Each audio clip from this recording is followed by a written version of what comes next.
Welcome, everyone. I want to call to order the Board of Trustees meeting.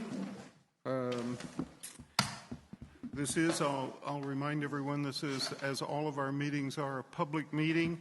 You all have your agendas and material in your pre-reading and your books. Why don't let's start with a roll call, Angela, if we could.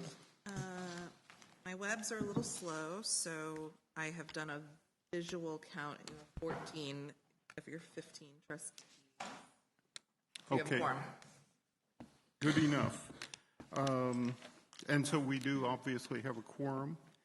Let's consider the March meeting minutes. We need a motion to approve. So moved. Is there a second? Second. Are there any questions or alterations, comments? Hearing none, all those in favor of adopting those? Aye? Aye. Okay, we're going to start with our public comment section. Angela, do I have a list of people who have signed up? Okay.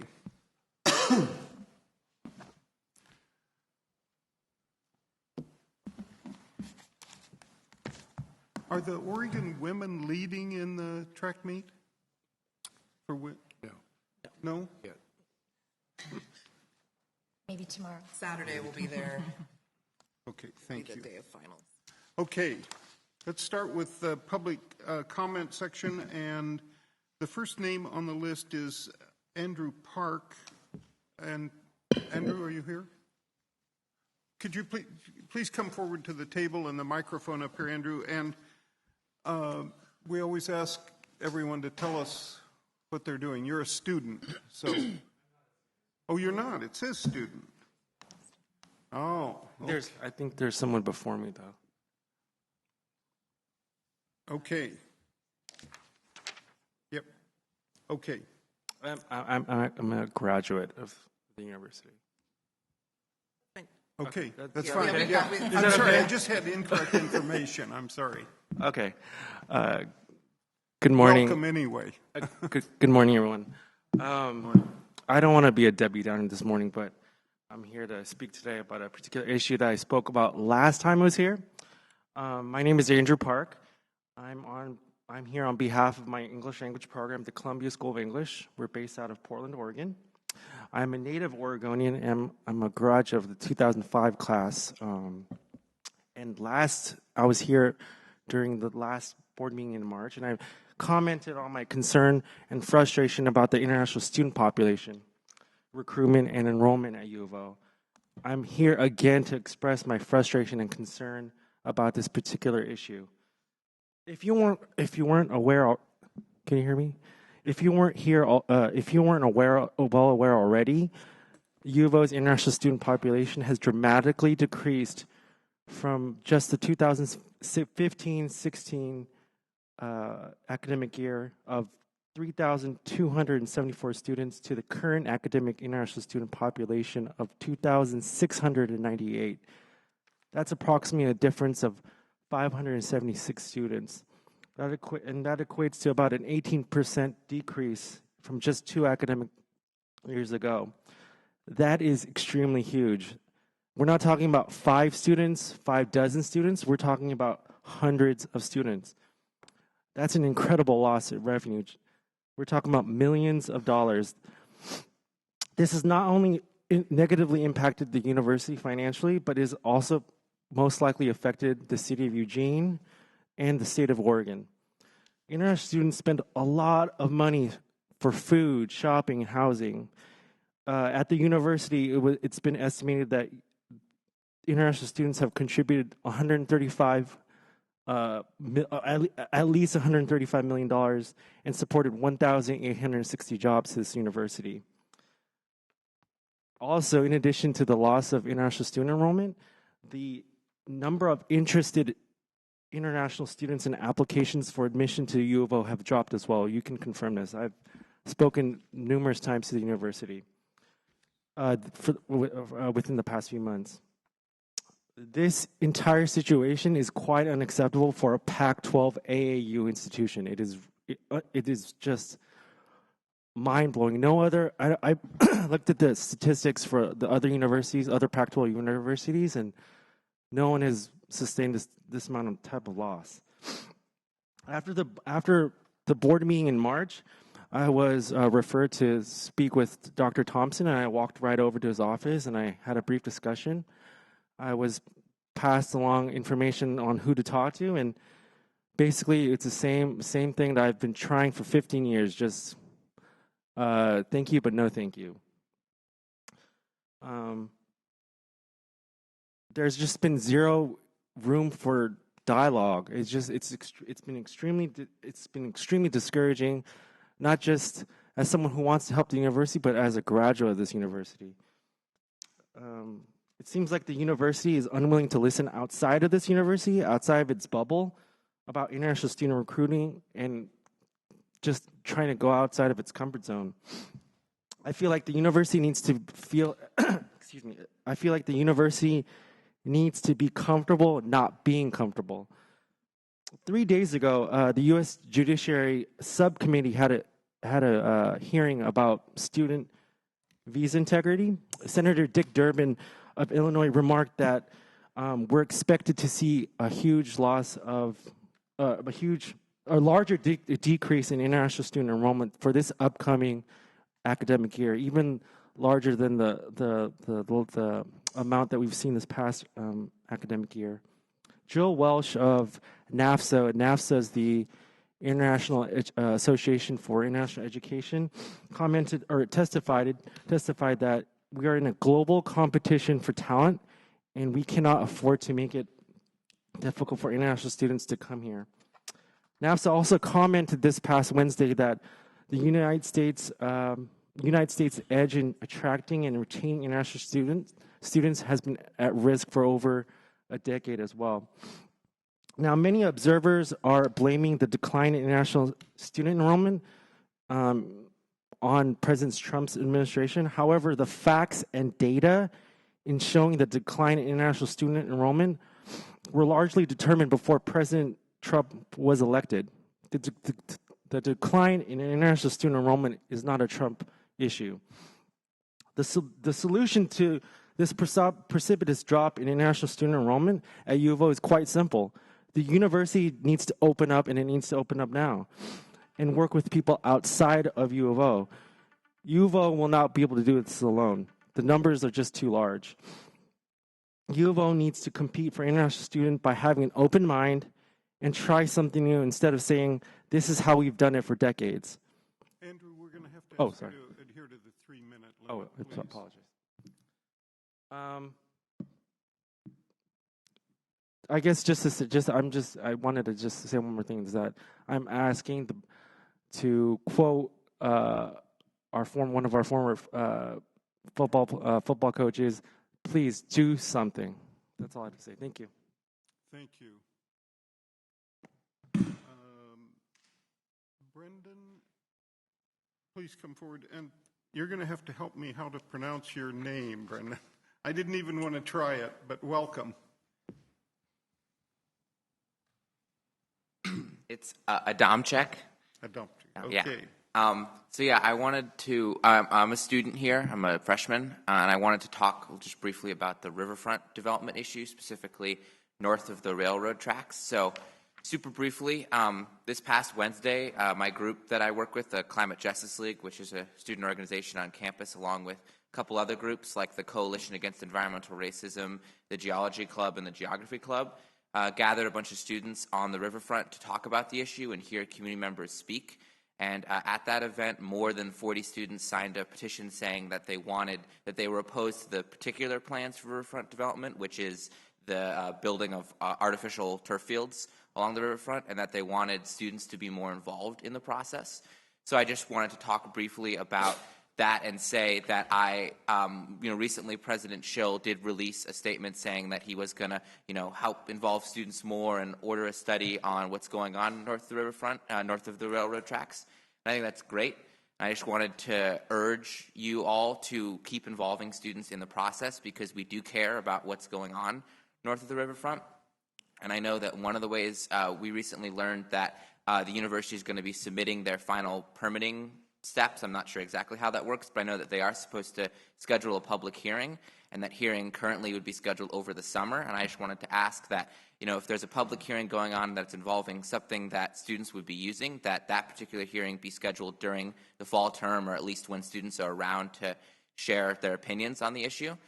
And I also just wanted to propose something else that we've been talking with students about and university faculty, which is to, instead of developing the riverfront, which would be to restore it, because we've talked with a lot of UO faculty and community members who worked on development issues on the other side of the riverfront.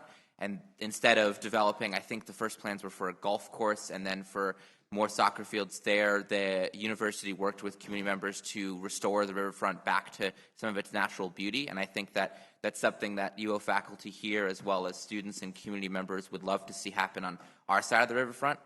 I know, working with Biddy Roy, who's a professor from the Department of Biology, she said that based on what she looks at with her classes, about 3,600 students make use of the riverfront academically each term, and I know thousands more students use it recreationally.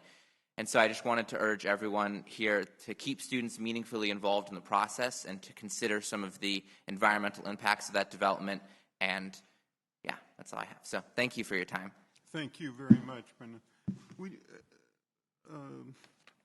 I'll remind the trustees, we don't usually engage in questions and answers during public comment.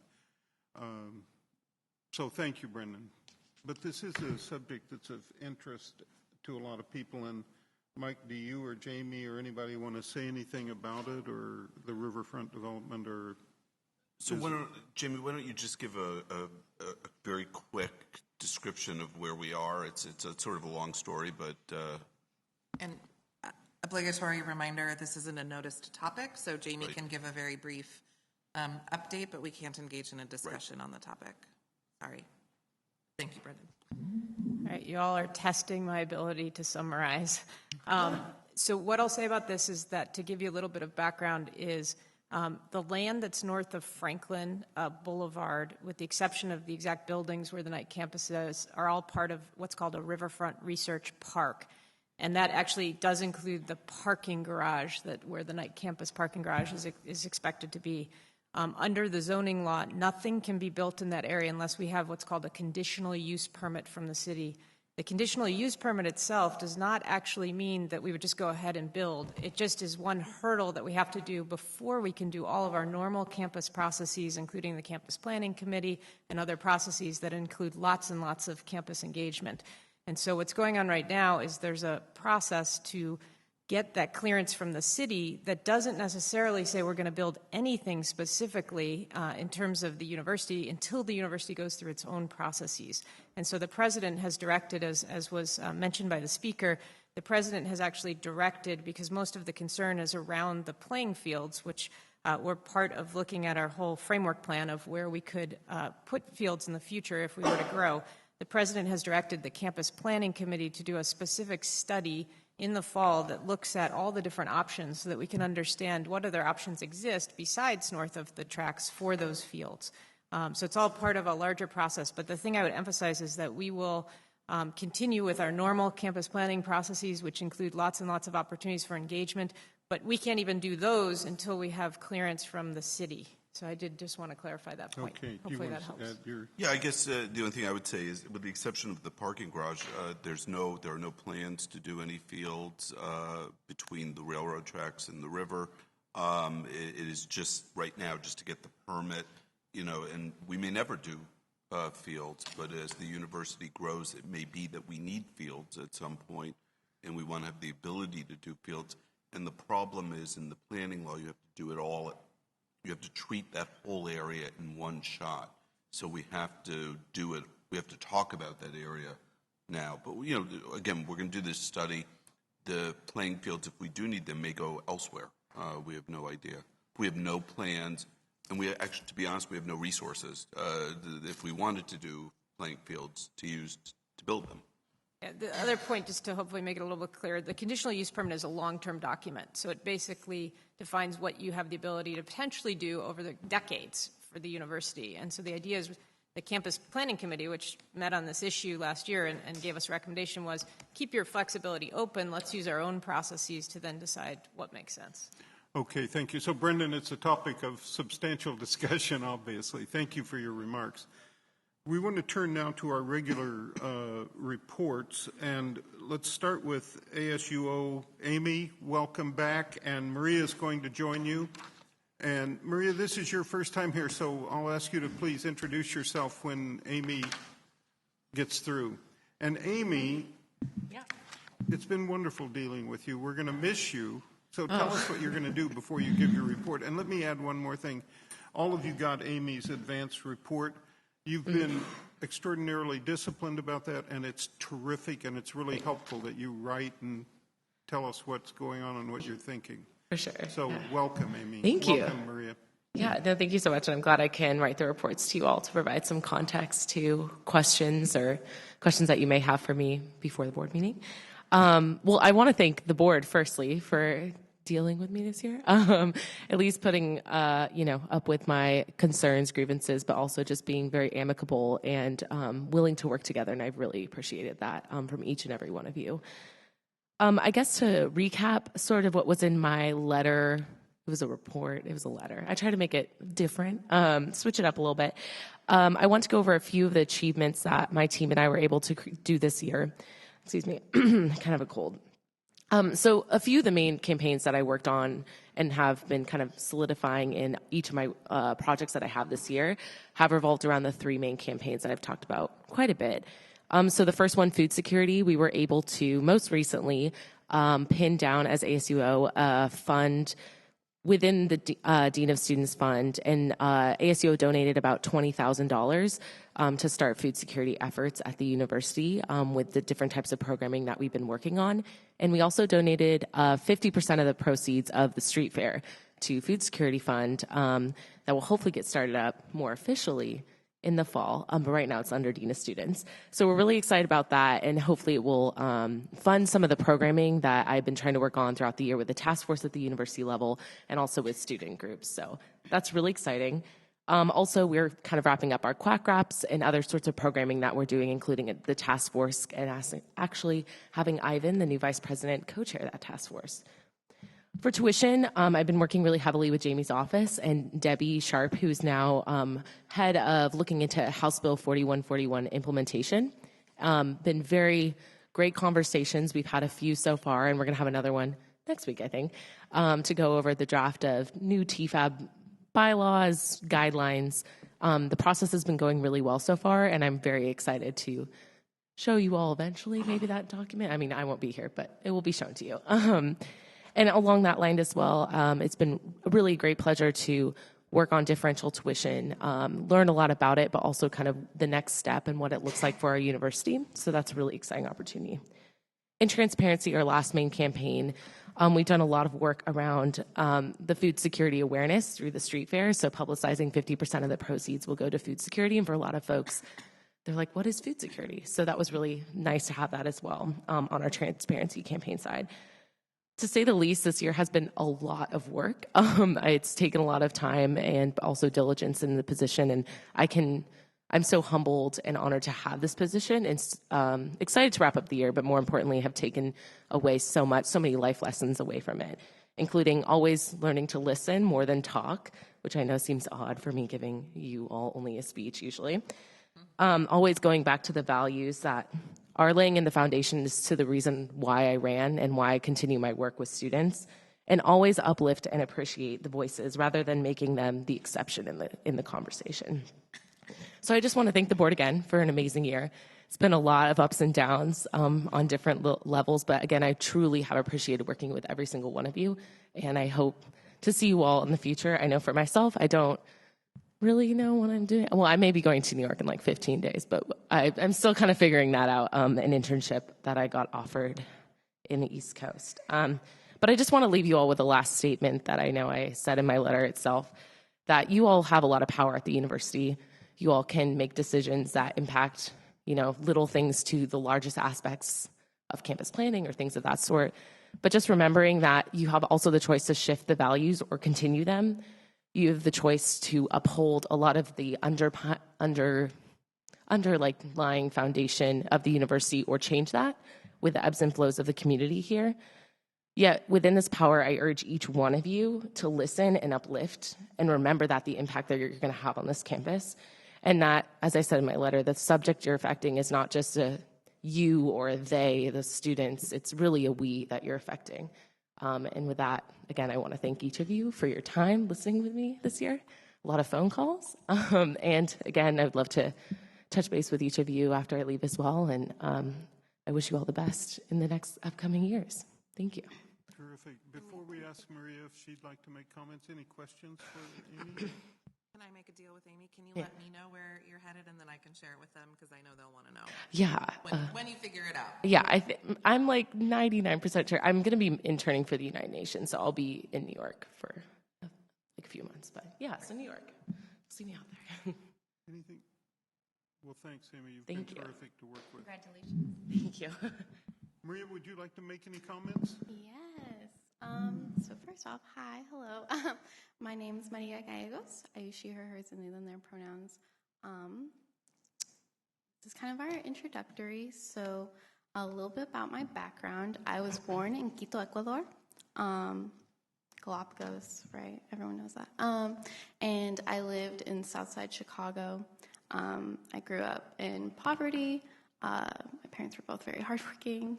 My mom was a maid for most of my life. And then we moved out here because my dad got a job in Oregon, in Hillsboro, Oregon. And I think I'm very community-oriented. I feel like throughout my young life and high school, now college, I've always been shaped by education and professors and teachers who've been willing to teach me. And I just wanted to give you a little bit of context so you understand how I'm going to go about the year. I'm very, very much community-oriented. I'm very much student-oriented. And I think I'm also for marginalized student groups on this campus. Obviously, I represent all, but I was voted in based on them accepting my agenda, so I'm going to carry that out. Also, my VPs are also here, which I know they can't talk, but I want to give them a little intro. Imani is our internal vice president, and Ivan is our external vice president, and you'll be seeing a lot of us. What we're going to be working on this year, similarly to Amy, because these things take time, we're going to be working on food insecurity again, the food pantry. We'd like to see open more hours, potentially move to a bigger space. We are making great headway thanks to Amy and the contribution of $20,000. And we will try to find another way as well to get more sustainable funding throughout the next years to come so we don't have to depend just on ASUO leadership. So that's a big thing. For tuition, we're going to make sure HB 4141 is implemented. And what that's going to look like is making sure we have institutionalized student seats on the TFAB. Negotiations will be about that soon. I'm so excited. And lastly, which you all kind of heard about a little bit maybe yesterday, but we want to bring student panels back to the Student Code of Conduct office. Specifically for freedom of speech cases, you should have a jury of your peers to hear you out on these allegations and violations. So that's kind of what I'm looking forward to this year. Obviously, we can set out all these plans and then life hits us, so we're dealing with other things right now as well. But thank you for hearing us out. I'm really excited to work with you all this coming year. My goal for the summer is to either have a phone call with you or grab coffee if you're around. So I'll be looking forward to that as well. Thank you. Thank you. And we look forward to seeing you routinely at these meetings, Maria. And please follow Amy's great example of writing the message to us in advance. That's very valuable. Yeah, Thank today you and they were like, you congratulations. can do a free-for-all. So I was like, great. You're going to have to listen. Thank you. Thank you all. Good luck, Amy. Thank you. Thanks. And next we're going to hear from the incoming University Senate President, Bill Harbaugh. Welcome, Bill.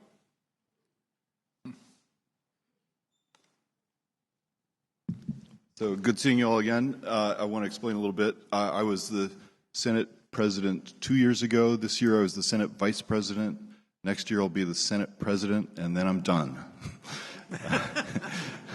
So Chris Sinclair is the outgoing Senate president. He can't be here. He's actually at a national conference presenting some work that U of O has been doing on the reform of our core education requirements.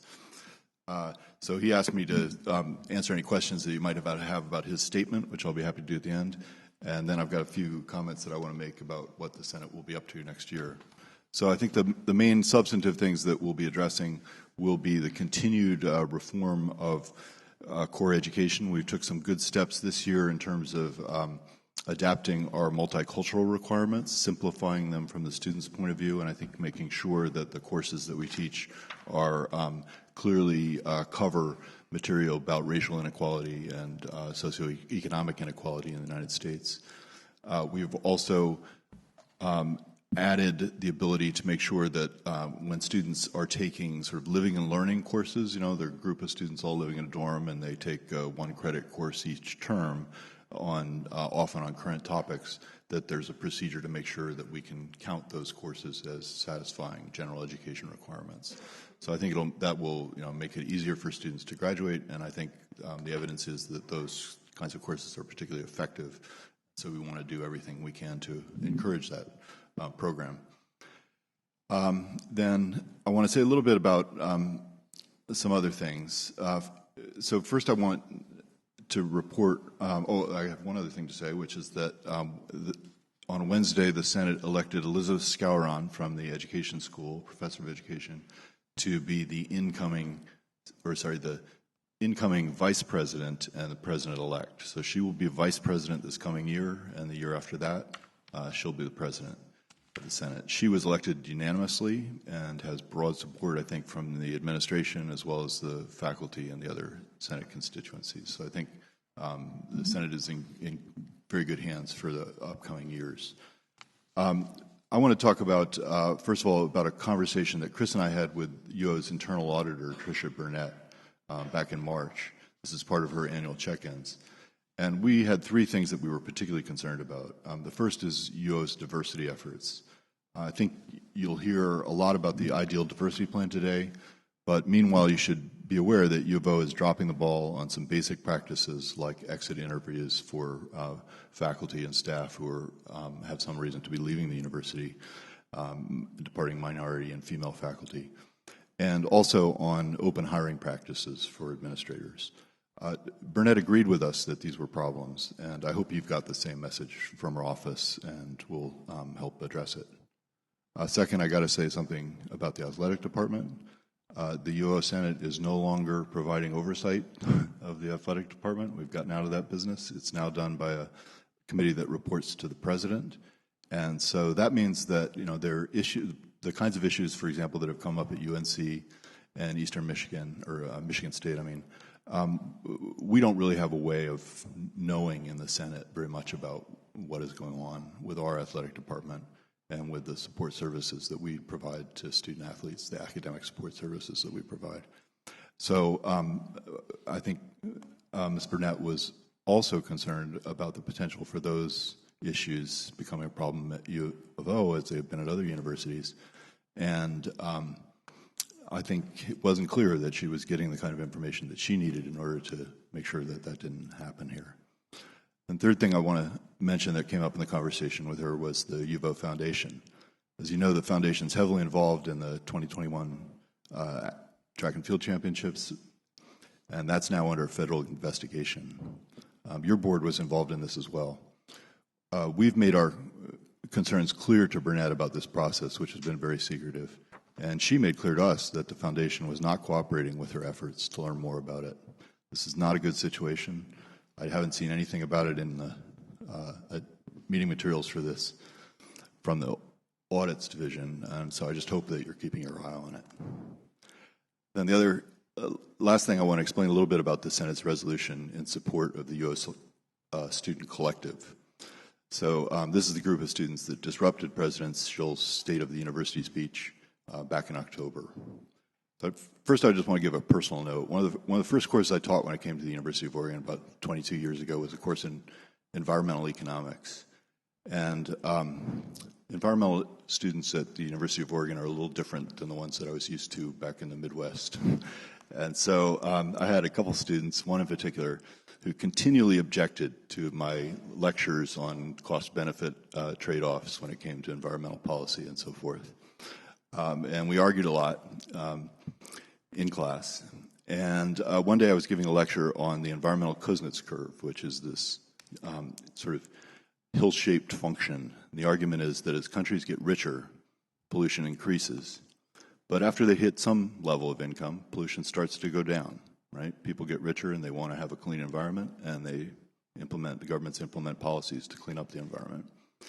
So their paper had just come out documenting this with evidence from around the world. And I was, given the lecture showing the regression results, explaining it to the class.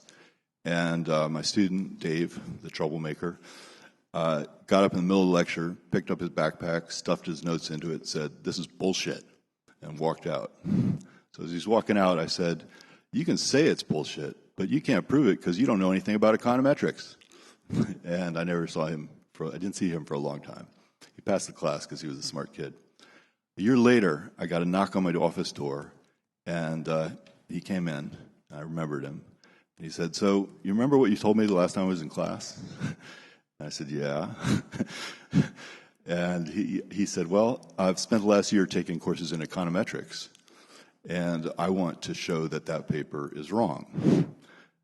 So I said, "Okay, let's do that, or let's try to." And we collected the data and reanalyzed it, and sure enough, it was wrong. And it was pretty obvious that the results had been cooked up in order to act as an argument in the free trade debates over NAFTA, and it was very influential in those debates.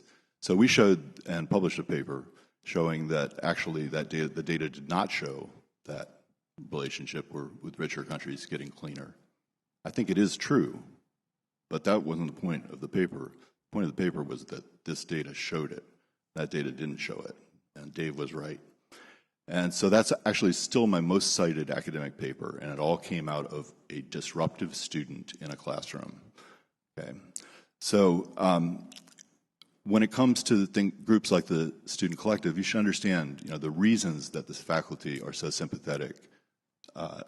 We've learned a lot from our students, and we want to continue doing so.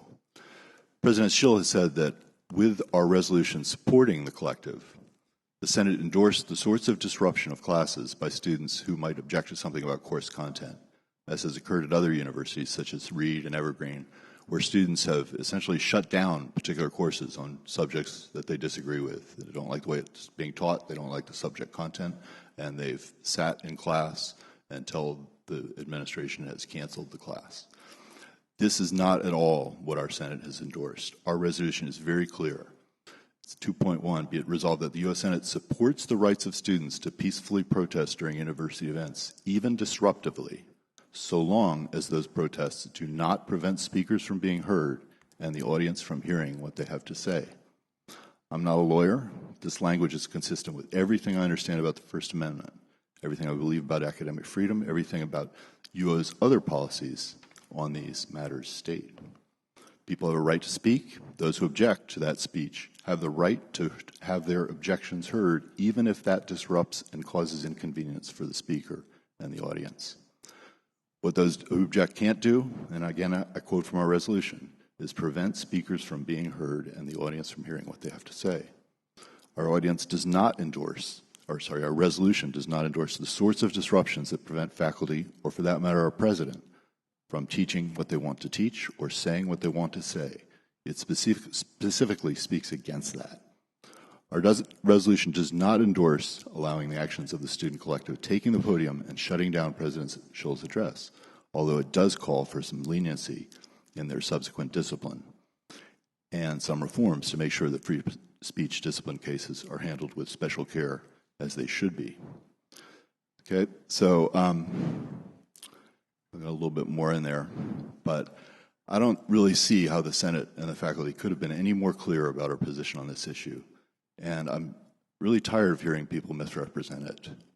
But, of course, I'm open to any arguments and would be happy to hear them.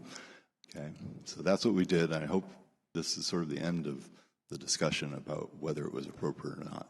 I think it was. be happy to answer any questions about that or more generally about the Senate's work last year or plans for next year.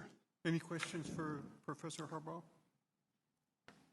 What's the plan Senate-wise for next person then? Because like you said, you've been president, then vice president, then president. How are we grooming like the next cohort of people that want to take leadership within the Senate? Yeah, so I'll be honest with you about that. It's hard. It's a difficult job. It's not particularly well compensated. Faculty have a lot of service opportunities, and I think people tend to focus those activities on their departments, where they sort of believe that they can have the most local impact. And so it is difficult to get people to be willing to take on the sort of university leadership roles. I think we were very lucky in getting Elizabeth Scouron to agree to do it this year. But we've always managed to do it, and I think it'll continue. Yeah. Thank you. Welcome. Any others? Thank you very much, Bill. Thanks.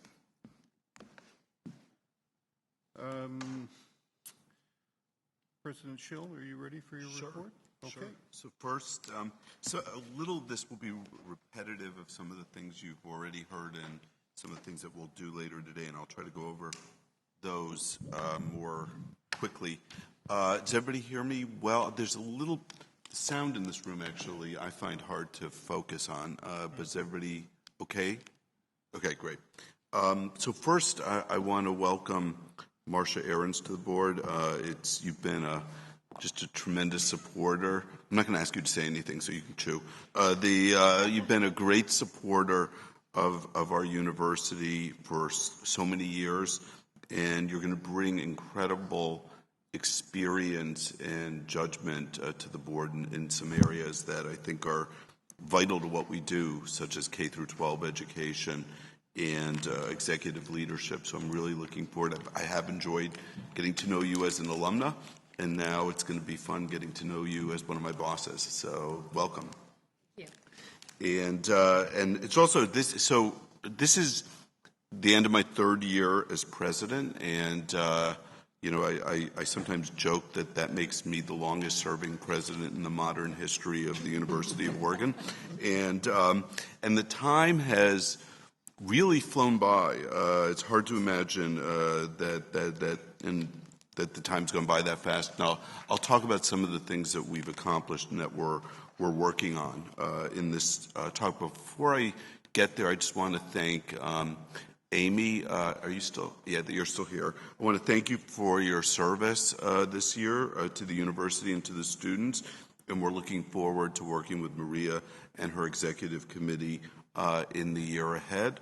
Also, I'm sorry that Chris couldn't be here because I would have liked to thank him and embarrass him, but he's not here.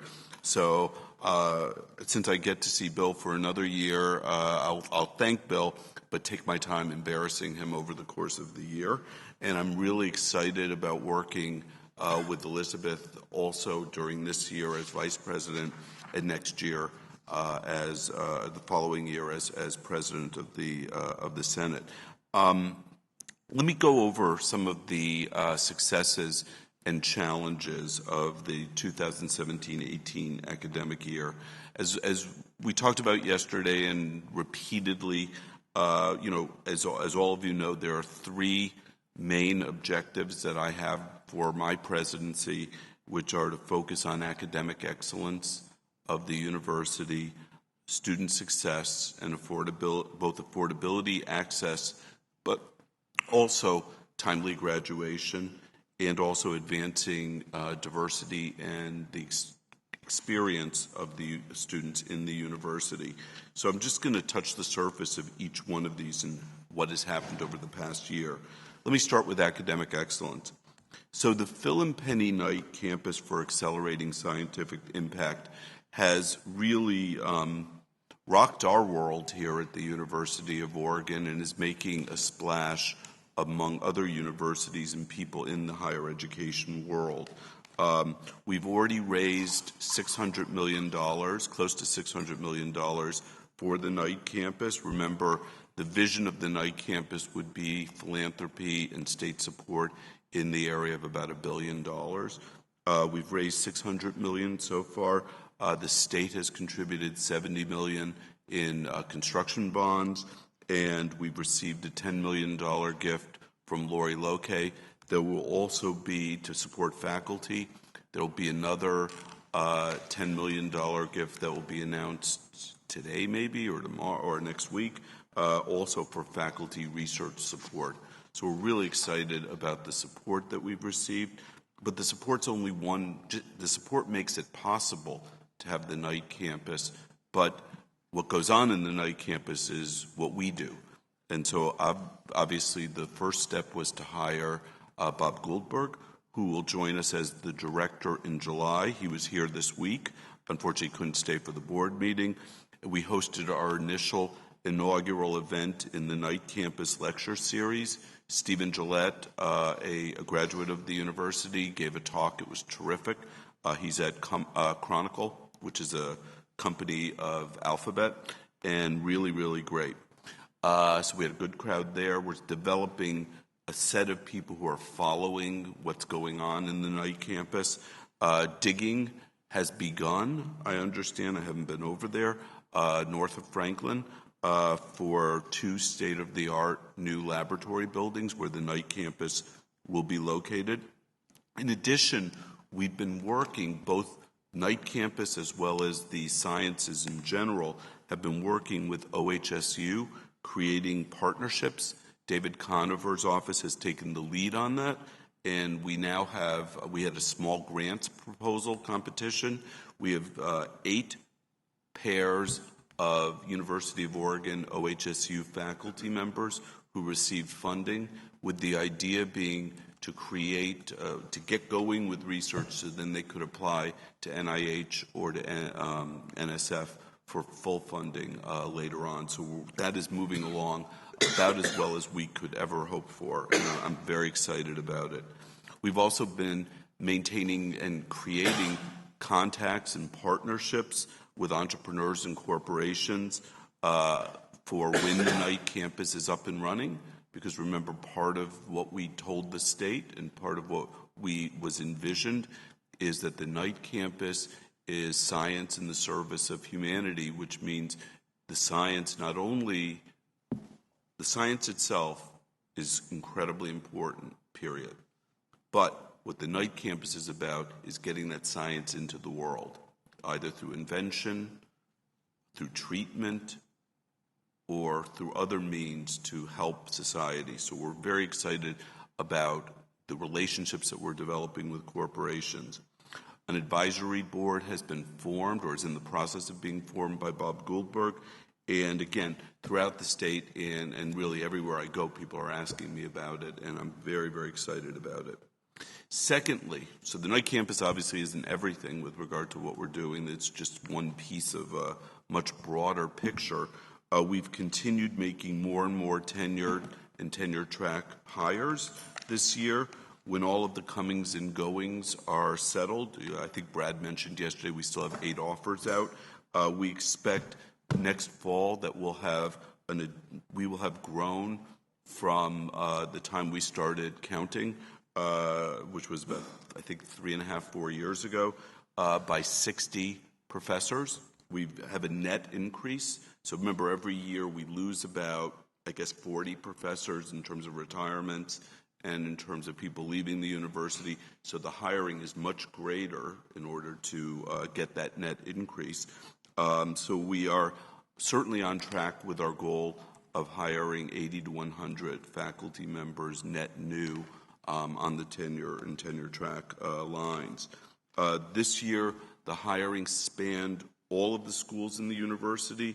We had some priority areas, including Black Studies and genomics. Next year, as Provost Bonivar indicated, we're going to focus on the Presidential Data Science Initiative, as well as the night campus and the business school. But again, hiring in every part of the university. All of you know we reopened this year the beautiful and renovated Chapman Hall, home to our Honors College. It provides them with a really wonderful place to learn and to get to know each other. So that was a wonderful investment. We're also continuing to invest in upgrading our classroom and our laboratory infrastructure. Pacific and Klamath Halls are the two places where we've been doing work over the past year. We've also prioritized Eustis Hall for the next biennial capital request to the HEC. And yesterday we saw on the list it ended up fairly high on the HEC list. So we're hopeful that the state will provide us with capital funding in the next legislative session, because this is really, our laboratory facilities many of them are untouched for decades, and they're obsolete at this point. In some instances, dangerous. And so what we need to do is we need to renovate them in order to serve our faculty and our students. I've talked to you a little bit yesterday about the investments that we made from the Presidential Fund for Excellence, which was made possible by the anonymous gift. You already heard about data science, the School of Journalism's and Communications New Media Center for Science and Technology, the College of Education's Oregon Research School Network, and our matching program for faculty chairs, endowed faculty chairs, where if a donor puts up $1 million, I'll put up $1 million from the anonymous gift. We've already we have gotten commitments and gifts for three schools: music and dance, the natural sciences, biology in CAS, and the Lundquist School of Business or College of Business. And there's 6 more that are out there as offers to universities, and our development staff and deans are out there looking for donors. We've also invested in 2 really exciting academic programs at the College of Design: the Urbanism Next initiative, which examines the role of autonomous driving vehicles on cities, as well as the Biology and Built Environment Center, which studies the impact of building technologies on human health and the environment. These are led by faculty members who are terrific, and I'm really excited about seeing what they do. And as we discussed yesterday, we're using a portion of the gift, the anonymous gift, to seed the extraordinary expansion of advising and career services that will take place in Tyson Hall. Now, related to student success, carrying loads and graduation rates continue to increase. I told you yesterday we had experienced a significant increase in graduation rate, 4-year graduation rate, I believe on the order of 5 percentage points. Actually 7 percentage points up till this year, last year's graduating class. We expect that to fluctuate a little bit over the next year or two, but that was very good. Another thing that we didn't really talk about, and I neglected to get the data before I came in, is carrying loads are increasing. And that's partly making it possible for the graduation rate to increase.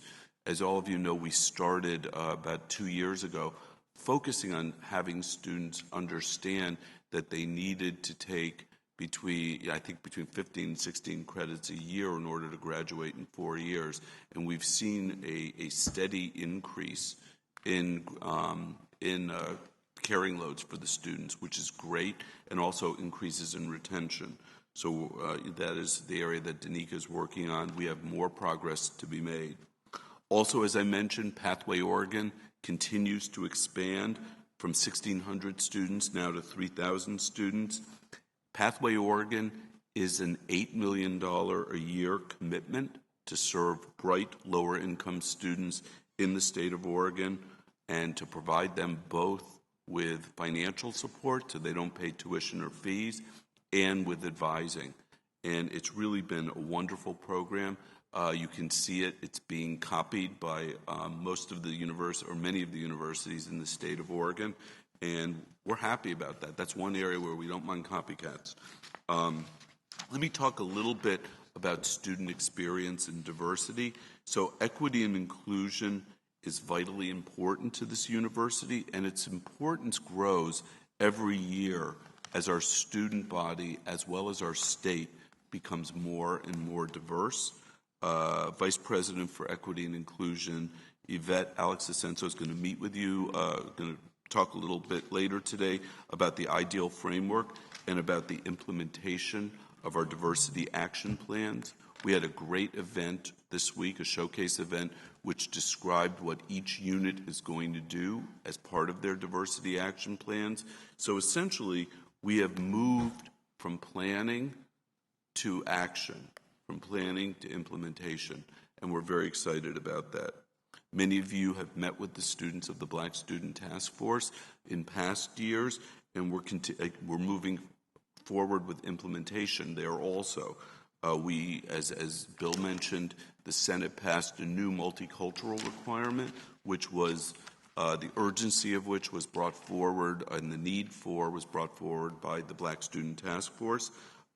Secondly, we just completed our second year of our African American lecture series, which has brought really terrific people to campus. And so we're going to continue that next year. We're continuing to work on the creation in CAS of the Black Studies program, and we're also continuing with the planning and fundraising for the Black Cultural Center. Kevin Marbury is the lead on that, and we have architectural renderings.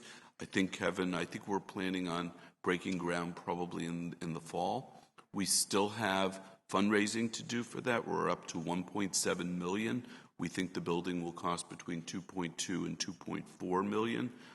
We are going to use some of the resources from the anonymous gift to support programming in the Black Cultural Center with respect to academic success, and so we're very, very excited to get that up and running, and the students have been engaged every step of the way. Also this year, we opened the Native American academic residential community, which is going to be housed in Kalapuya, Ilihi, in our new residence that you visited last year. And also, we've worked hard with many of our Latino students with respect to the DACA issue, and both to advocate for the continuance of DACA, but also to serve the needs of our students here who've had both themselves, their lives put into some jeopardy with regard to where they're going to be, and also importantly their families. And so we're working with our Latino students as well as across the board. I mean, we've engaged in many trainings where there's been hundreds of people in the room trying to understanding what they can do on that issue. And like other universities, now I'm going to make a transition to freedom of speech. Like other universities, we've been challenged as we grow more diverse as a university. We're going through the same sorts of strains many universities do, balancing the need for inclusion with a commitment to freedom of speech. We've thankfully escaped, knock wood, I hope there's wood there, visits by Milo Yiannopoulos and Richard Spencer, at least during my period as president. Not looking forward to them ever coming. But we have also experienced some protests and interruptions by students. Bill mentioned one, and incidents also involving the posting of white supremacist propaganda on campus. This is challenging. The First Amendment is challenging. And it is something that we embrace as Americans, but it is something that presents challenges to a diverse and increasingly diverse community. So last year, I asked Deans Juan Carlos Muleda and Marceline Burke to put together a series of events throughout the university. We planned to do this over the summer, but its urgency became particularly apparent after Charlottesville and some of the other events that happened both here and elsewhere. The lectures, roundtable discussions, art exhibits, and other events were really exploring the tension between free expression and an inclusive university. There were more than a dozen events, many of which were really well attended, brought really terrific people here, and I think they were a tremendous success.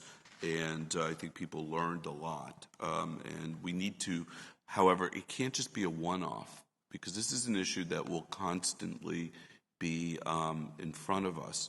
And so what we need to do is make sure that we continue our efforts to bring greater understanding around the values of both inclusion as well as free expression.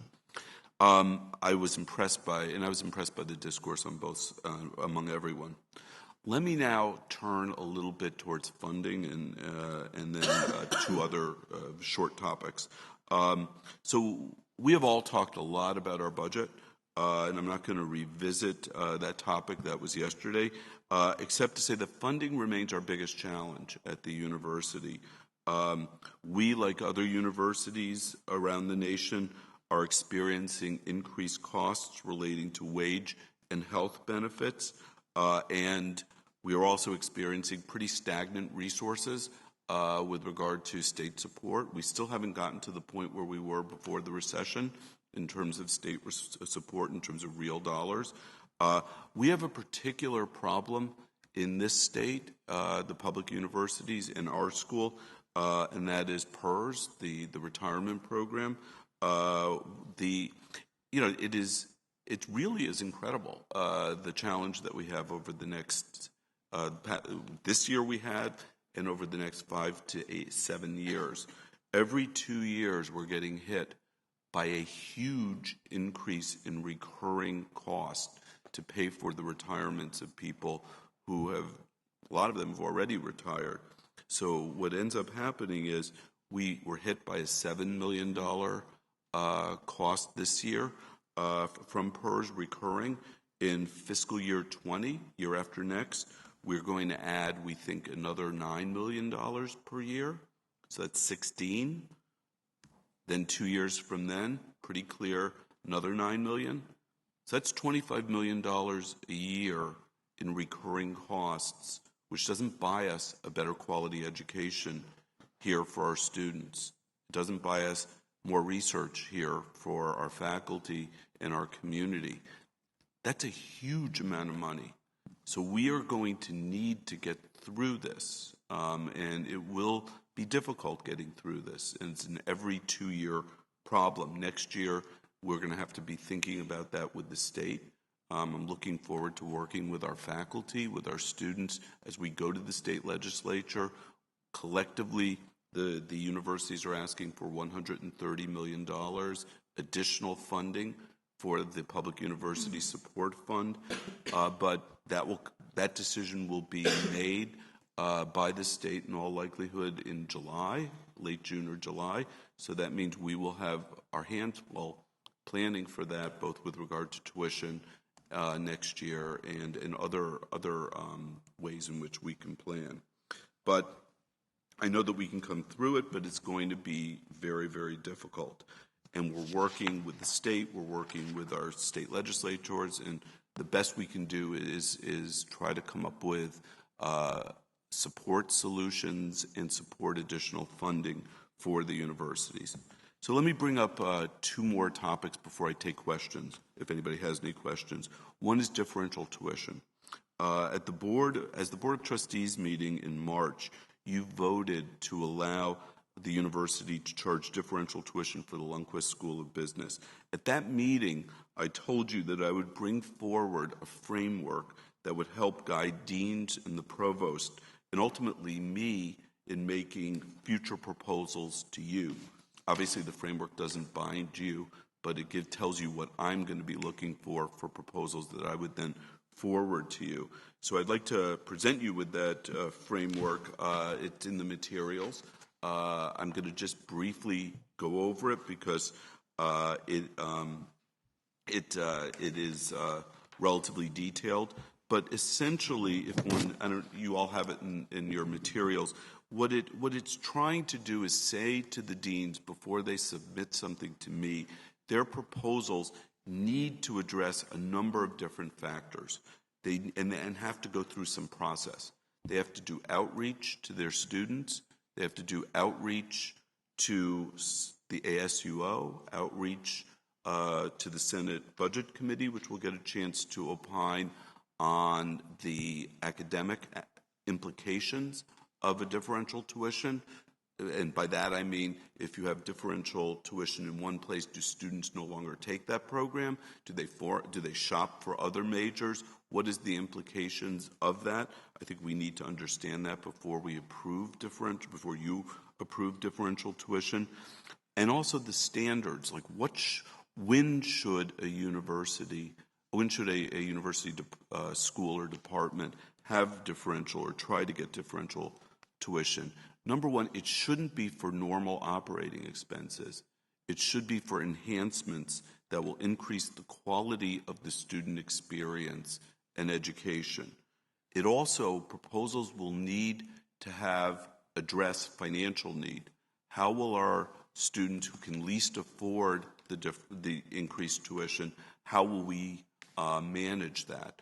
And as you remember, we had a 20%, I believe it was 20% set aside in the LCB differential tuition, which would go back to students with financial need in LCB. And so the proposals need to address that. It needs to focus on strategic investments. And again, not just operating costs. It's not business as usual, just that my budget has a shortfall. It's what am I doing to make my school better for the students? And it also needs to look at market comparisons. Are we getting outside what our peer schools have? For LCB, it was not, but for other schools, it might.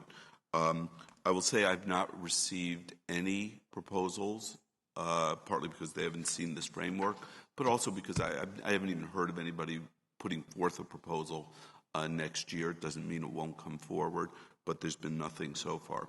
So that's differential tuition. And then I'll mention one more thing, and then I'll take your questions, and that is honorary degrees. So later today, you're going to vote on a proposal for that you grant 2 honorary degrees to 2 amazing people. I'm pleased that we're starting this again. The university sort of has had a little bit of a sporadic experience with honorary degrees, and I think it's important that we have the ability to recognize people for outstanding scholarship or artistic achievement, and also those who've performed extraordinary public service or made extraordinary contributions to our society. So this year, we are proposing that you grant honorary degrees to Lori Loke and to Carrie Mae Weems, both of whom are Oregonians and who've made significant contributions to our society. If you approve these individuals as honorary degree recipients, later today, what we'll do is we'll move forward with details about their visits to campus. What we would like to do is, if you approve the honorary degree for Lori Loke, he is in town for the foundation meetings next week, and we would grant him the honorary degree at commencement. Carrie Weems, we would like her to actually come and spend a day here with our students. And so we would like to schedule that for the fall if she accepts the honorary degree, if you go ahead and validate it or pass it, confer it. And this was a wonderful, and we'll talk more about what the process was. This was a Senate. The process here starts from nominations, goes to the Senate, and then to me, and then to you. And so this was something that wasn't just us coming up with this idea. It was a collaborative process throughout the university. So I'm very excited about that. So I'm done talking, and we can get back to our agenda, or you can ask me any questions about anything, either anything that I've talked about or anything that you've heard about or wonder about, whatever. Questions for President Schill? You wowed us. Okay. Put you to sleep or wowed you. Okay, thank you very much, Mike. We are going to do consider the resolutions that have come out of committee. Remember these, there are 3 of them. They came out as seconded motions. And I think, Ross, There's actually now 4. There. Because we split one. Oh, we split one. Into 2. So, Ross, can I get you to deal with the 2 from finance and just a brief explanation for everyone before we vote? So just before Ross starts, so the resolution regarding the retirement plans which is one of the ones Ross will go over, is as was in your original book. The three received on yellow paper are the FY19 budget, which had the typo that's been corrected, and then the two from the Academic and Student Affairs Committee regarding the conduct code. So that's what this was. Okay. The Finance and Facilities Committee considered and approved two motions. One was to approve the fiscal year 19 operating and capital budget. The proposal was an operating budget of $1,070,762,000 and a capital budget of $182,700,000. A little detail, as Jamie pointed out in the discussion yesterday, within the E&G fund, the main academic fund, this leaves us short in terms of the resources provided by tuition fall about $2.4 million short of the proposed expenditure. Now we have a surplus that this will eat into, but this is not a sustainable situation this year. So as Mike said, our search for resources continues, and I think this budget highlights that. So that is the first resolution. The second... Let's vote on the first one, if we may. So this came as a seconded motion. So do we want to do this as a roll call, or just you all have the resolution? We'll try a voice vote. All those in favor of adoption? Aye. Aye. Any noes? Okay, the motion carries. Go ahead. The second item is, the summary is on page 22 of tab 3, and it's an overview of the retirement plans that University of Oregon administers on behalf of all of the universities in the state of Oregon. These are retirement plans other than PERS.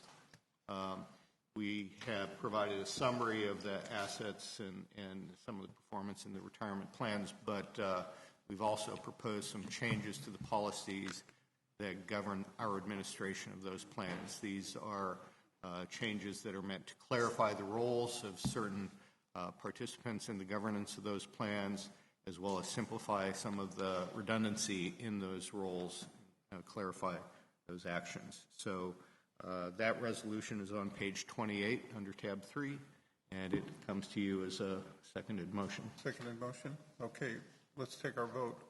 All those in favor, aye. Aye. Aye. Opposed? Hearing none, the motion carries. Okay.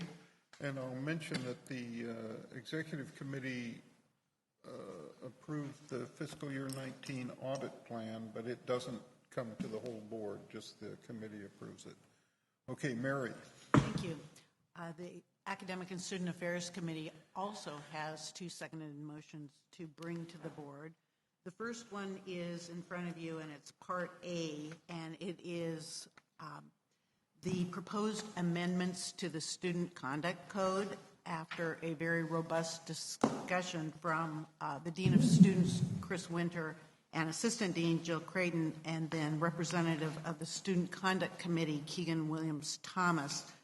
Part A includes 17 proposed amendments to the Student Conduct Code, all of which were approved by both groups and were not contested in any way, and essentially were housekeeping kinds of resolutions. So that is what Part A is, and if we want to just go ahead and take that resolution first, then we'll move on to the second. Okay, so let's take a vote on Part A. Everybody's got it in front of them. All those in favor, aye. Aye. Aye. Opposed? Okay, Part A carries. Great, thank you. And also in front of you should be Part B. This is one more resolution to the Student Conduct Code, which was contested. It was presented in the same way, and we had a very robust discussion about this resolution. It was approved by the committee, and essentially what it provides is that violations of local, state, and federal law, which negatively and significantly impact the university community and its members, may be addressed under the code. and that resolution was passed as well and comes to the board as a seconded motion. Okay, Part B. All those in favor, aye? Aye. We have discussion. Nay. Oh, okay, I'm sorry, sure. Okay.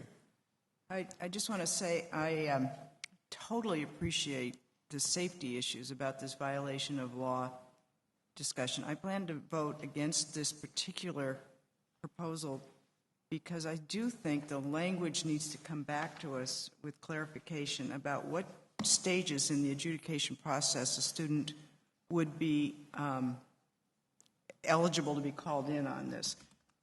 If they're just three, and I'm not a lawyer, but let's say it's arrest, arraignment, and conviction. One of the points that came out yesterday was that if they've been convicted, they're not on campus, they're in jail. I'm really concerned about if it's just the arrest stage because there are so many possibilities of mistaken arrest.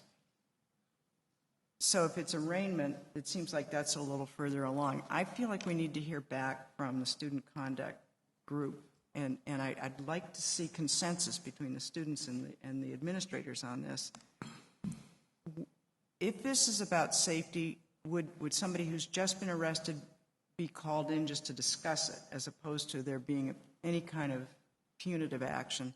If they've been arraigned, that seems like that might have some other implications, and I would like to see a better articulation than we got yesterday. So, And I think you'll all recall there was, I think, quite a good discussion about this, and there is nothing that precludes, even if it's passed today, that, in fact, I think I would encourage them to consider coming back with a refinement of the language, because I thought the discussion was very good, and there's a good argument on both sides of this. So voting doesn't preclude future refinements of this. And may I just add that I specifically asked that of both because I completely agree with what you're saying, and I would actually request that before it does come to the board, that there is further discussion so that they could come to agreement, because they're very close at coming to agreement on the language. It just needs to be continued. Okay, thank you, Geneva. clarification, there's no time, we don't have to wait a year for this to come back, right? They could bring this back. They can come back They can anytime. come back whenever, and I'll just point out, it certainly wouldn't be September because of summer, so the committee will get back up and running in the fall, and I'll touch base with the committee chairs and get a sense of if they think it would be. And I don't have a sense that this is absolute emergency urgent for campus safety. Jimmy, you had a comment you wanted to make? I wanted to, excuse me, I voted nay at the committee level, and I will vote nay today, but my vote is based very much on the approach that Ginevra and Mary have already spoken to. This is a code of conduct, and I think we got to be careful about getting too legalistic. You can just get absolutely trapped in all the details. But in saying that, I sense in listening to the presentation, there was ability to refine that and make something much more simpler and a clear statement. Because this is a statement to our students, it's a statement to the community. There's a lot of recipients of what this means to them. I think we need to clarify that, number 18. Okay. Jimmy, you had a comment? Technical question, and I could just be reading this wrong. So Part A mentions the 17 agreed upon changes, and Part B specifically mentions change number 18. Where is change 19 in these motions? There was a motion made yesterday, but there was no second, so it died, and so it is not before the full board. Yeah. You're welcome. Okay, so let's come, any other comment on this? This was sort of the seminal subject or point for debate. If there are no other comments, let's take a vote. We'll do it by roll call on Part B, okay? So, Angela? We'll go backwards. Okay. This time. Or should we do this for, although Connie's now no longer always first, but I shake up where I shake up where I start in the roll call just for sport. Wilcox. Yes. Ralph. No. Poston. No. Murray. No. McIntyre. Yes. Lillis. Yes. Perry. Yes. Gagne. Yes. Ford. No. Curry is absent. Polis. No. Bragdon. Yes. Balmer. Yes. Aaron? No. It's a good thing we took a roll call. The motion carries 7-6. Okay, the motion carries. I think we need to make sure we hear back on these. Mary, we need to make sure we hear back Absolutely. on how to address this issue. Okay. All right, anything else on that, or we're ready to move on? I think what we're going to do is take a brief break. This we're making up. Yesterday we had no breaks. Today we'll take one timely break. So let's say 10 minutes, okay? So we're turning, as we do at each meeting, an academic area in focus and talk about timely. Half the volcanoes on the planet are misbehaving, I think, at the moment. So we're fortunate to have Paul Wallace here, who's the head of a professor and head of, I guess, called Earth Sciences, and Joe Dufek, who is, I'm very proud to say, the Lillis Professor of Volcanology, and came to us recently from Georgia Tech. And we're going to hear about the volcanology cluster. So welcome, and we're anxious to hear from you. Great, thank you very much. Thanks a lot for inviting us to speak with you today. We're really excited to share with you all the exciting research we're doing in volcanology here at the University of Oregon and the new directions that we're moving in with our cluster of excellence. Can you hear me? Get that closer. Is that okay? Perfect. Okay. Yeah, so again, thanks for giving us the opportunity to speak. As Chuck said, volcanoes have been in the news a lot lately, what with all the ongoing activity at Kilauea volcano that I'm sure everybody's been following very closely in the news. And then earlier this week, the terrible, terrible tragedy that happened in Guatemala, where Volcán de Fuego erupted, killing over 100 people and impacting several million more due to falling volcanic ash. These events serve as a reminder of the many different ways that volcanoes can impact people, the different types of eruptive activity they have, and it's a constant reminder of how people can be endangered by living on or near volcanoes. Our cluster is focused on trying to better understand how volcanoes work, better understand and mitigate the hazards so that we can try to reduce those dangers, the way that volcanoes negatively impact people's lives. So I'm going to start with a brief introduction to volcanoes and the types of work that we're doing, and then I'm going to turn things over to Professor Joe Dufek here. Before doing that, I'd also like to introduce some other members of our team who are here with us today, Professors Emily Hooft, Mark Reed, and Ilya Bindeman, who are also part of our volcanology program here at the University of Oregon, and I'm glad that they could join us today. So volcanology has a very long history. Here at the U of O. It started back in the mid-1960s when Professor Alexander McBurney moved here from Berkeley and established a world-class research program.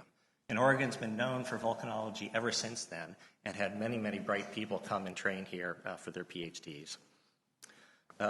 For some time now, our strength has really been in what I would describe as basic research into understanding how volcanoes work. What we're trying to do with the cluster, and have been doing over the last several years with strategic hiring, is trying to build on that strength and move in a more applied direction so that we can turn basic research into understanding volcanoes, mitigating their impacts, their influence on people, and also trying to tap into one of the key potential benefits we get from volcanoes, geothermal energy. So our efforts with the cluster are part of a larger program to position the Department of Earth Sciences as really a world leader in studies of geologic hazards. This includes landslides, includes earthquakes, volcanoes, groundwater contamination, and a host of other issues. And again, we're trying to translate basic research into applications that can help society and people deal with some of the most important problems and challenges that they face in this regard. One of the ways we're already doing this in our department is through the Pacific Northwest Seismic Network and the Earthquake Early Warning Program that many of you have probably heard about in the news. And we have opportunities in volcanology to work with those groups as well. So here in the Pacific Northwest, our volcanoes are associated with the Pacific Ring of Fire, which I'm sure all of you have heard about, which is this circum-Pacific chain of volcanoes. Sorry, the laser pointer's not too sharp here. that's associated with subduction or sinking of an oceanic plate along the continental margin. And this type of volcanism and the large earthquakes associated with it happen all around the Pacific Rim. So globally, there's about 1,500 potentially active volcanoes around the world, and 50 to 60 of them have some kind of volcanic crisis or eruption in each year. There's about 600 million people who live close enough to volcanoes to be affected by these eruptions in various ways, so that can have enormous impact on people's lives, on infrastructure, on cities, and so forth. On a larger scale, if we look back in the geologic past, there have been absolutely enormous eruptions, the likes of which no one has seen during historic times, like the 3 so-called super eruptions that have happened from Yellowstone region over the last 2 million years. An eruption like that in the future could honestly threaten civilization on a very large scale, could render a large part of our country uninhabitable for some years. So it's also interesting to dig back into the past to try to understand some of the largest events. So one of the real fundamental paradoxes about volcanoes is that they can be tremendously dangerous and threatening, and at the same time they produce an enormous number of benefits to our society. Volcanic ash produces fertile soils on the flanks of volcanoes. They're great for agriculture, water resources, geothermal energy that I already mentioned, and the ore deposits that produce a lot of the metals that we use for our industrial society. And also, volcano tourism is now a booming area around the world, with various countries creating volcano parks as an increasing number of people want to travel around the world to see active and relatively young and inactive volcanoes. So here's some examples of places where people live on or in close proximity to volcanoes, just to highlight this. Tacoma, Washington in the upper left with Mount Rainier looming behind it, which threatens the city with dangerous mud flows in the event of a new eruption that would melt a lot of the glacial ice. And in the lower slide, Mexico City, the largest metropolitan area in the Western Hemisphere with more than 20 million people living there. And the large Popocatépetl volcano, which is the cone here to the right, has been having major eruptions on and off for the last 25 years, threatening this city. A slightly more remote but very important class of volcanic hazards is volcanic plumes and the danger they can pose to aircraft. This is an area that Joe is going to focus on more in his remarks when I'm finished. But if you'd like an illustration of why this is so important, the next time you're on an airplane, pull out the in-flight magazine and flip to the back where the maps of all the airline routes around the world are, and look at how many of the flight paths from the USA to Asia and even Europe to Asia take you over the Aleutian volcanic chain. And so this is why this is also a very important topic. So closer to home, we tend to focus on Mount St. Helens for obvious reasons as a dangerous and explosive volcano. But as this graphic from the U.S. Geological Survey shows with the different volcanoes and when they've most recently had eruptions with a scale in years before present, you can see there are many, many volcanoes all up and down the Cascade Arc that have had eruptions in the past few hundred years and that are almost certainly going to erupt again in the future. And most of these volcanoes are not instrumented properly or adequately, and that hampers scientists' ability to predict future volcanic eruptions. So this is one of the areas with our clusters where we'd like to partner, have the UO partner with the U.S. Geological Survey's Cascade Volcano Observatories to improve the monitoring of volcanoes in our region and the types of science that you can do with the earthquake and monitoring data that you collect on them. Okay, so before I turn this over to Joe to tell you about his work, I'd like to end by highlighting this somewhat provocative title from an article several years ago in Forbes magazine, Newberry Volcano Enhanced Geothermal Project, the most important power plant in the country, in which they refer to a new geothermal exploratory project that's being done on the north side of Newberry Volcano. So some of you may be aware that the world is in the early stages in a major expansion in the use of geothermal energy as a result of new technological advances. And the U.S. Department of Energy is investing considerable resources into research and new technology in this effort. So geothermal energy is a really important type of renewable energy resource. And unlike wind and solar, it operates 24 hours a day. You don't need the wind to be blowing. You don't need the sun to be shining in order to reap the benefits of geothermal energy. So one of the areas we're planning to continue to expand our cluster is into this exciting area of geothermal energy, trying to hire a faculty member who's an expert in geothermal energy systems so that the UO can take advantage of this development around the world in geothermal systems. So with that, I'd like to pass things on over to Joe Dufek, the new Lillis Professor of Volcanology, who's just joined us last month in May. We're very excited to have him here, and he's going to tell you about how he and his research group, the kinds of research they're doing, and the ways in which they're going to help us achieve some of these goals of our cluster. Thanks, Paul. Let's see if I can get this to play. So, as Paul mentioned, volcanoes are really an expression of heat and mass transfer from the solid Earth up through the crust into the atmosphere. And so they tell us a lot about what's going on in the subsurface and provide a lot of economic benefits, but they also are very hazardous. And one of the goals of my group's research is to try to understand what are the physical processes that make volcanoes erupt explosively, and how can we understand them better to predict the sort of hazards they might produce. And what I'll do today is give you a little bit of a background on some of the anatomy of an explosive eruption like this one we see from Chile. I'll talk about some interdisciplinary approaches we use to study these pretty hazardous flows.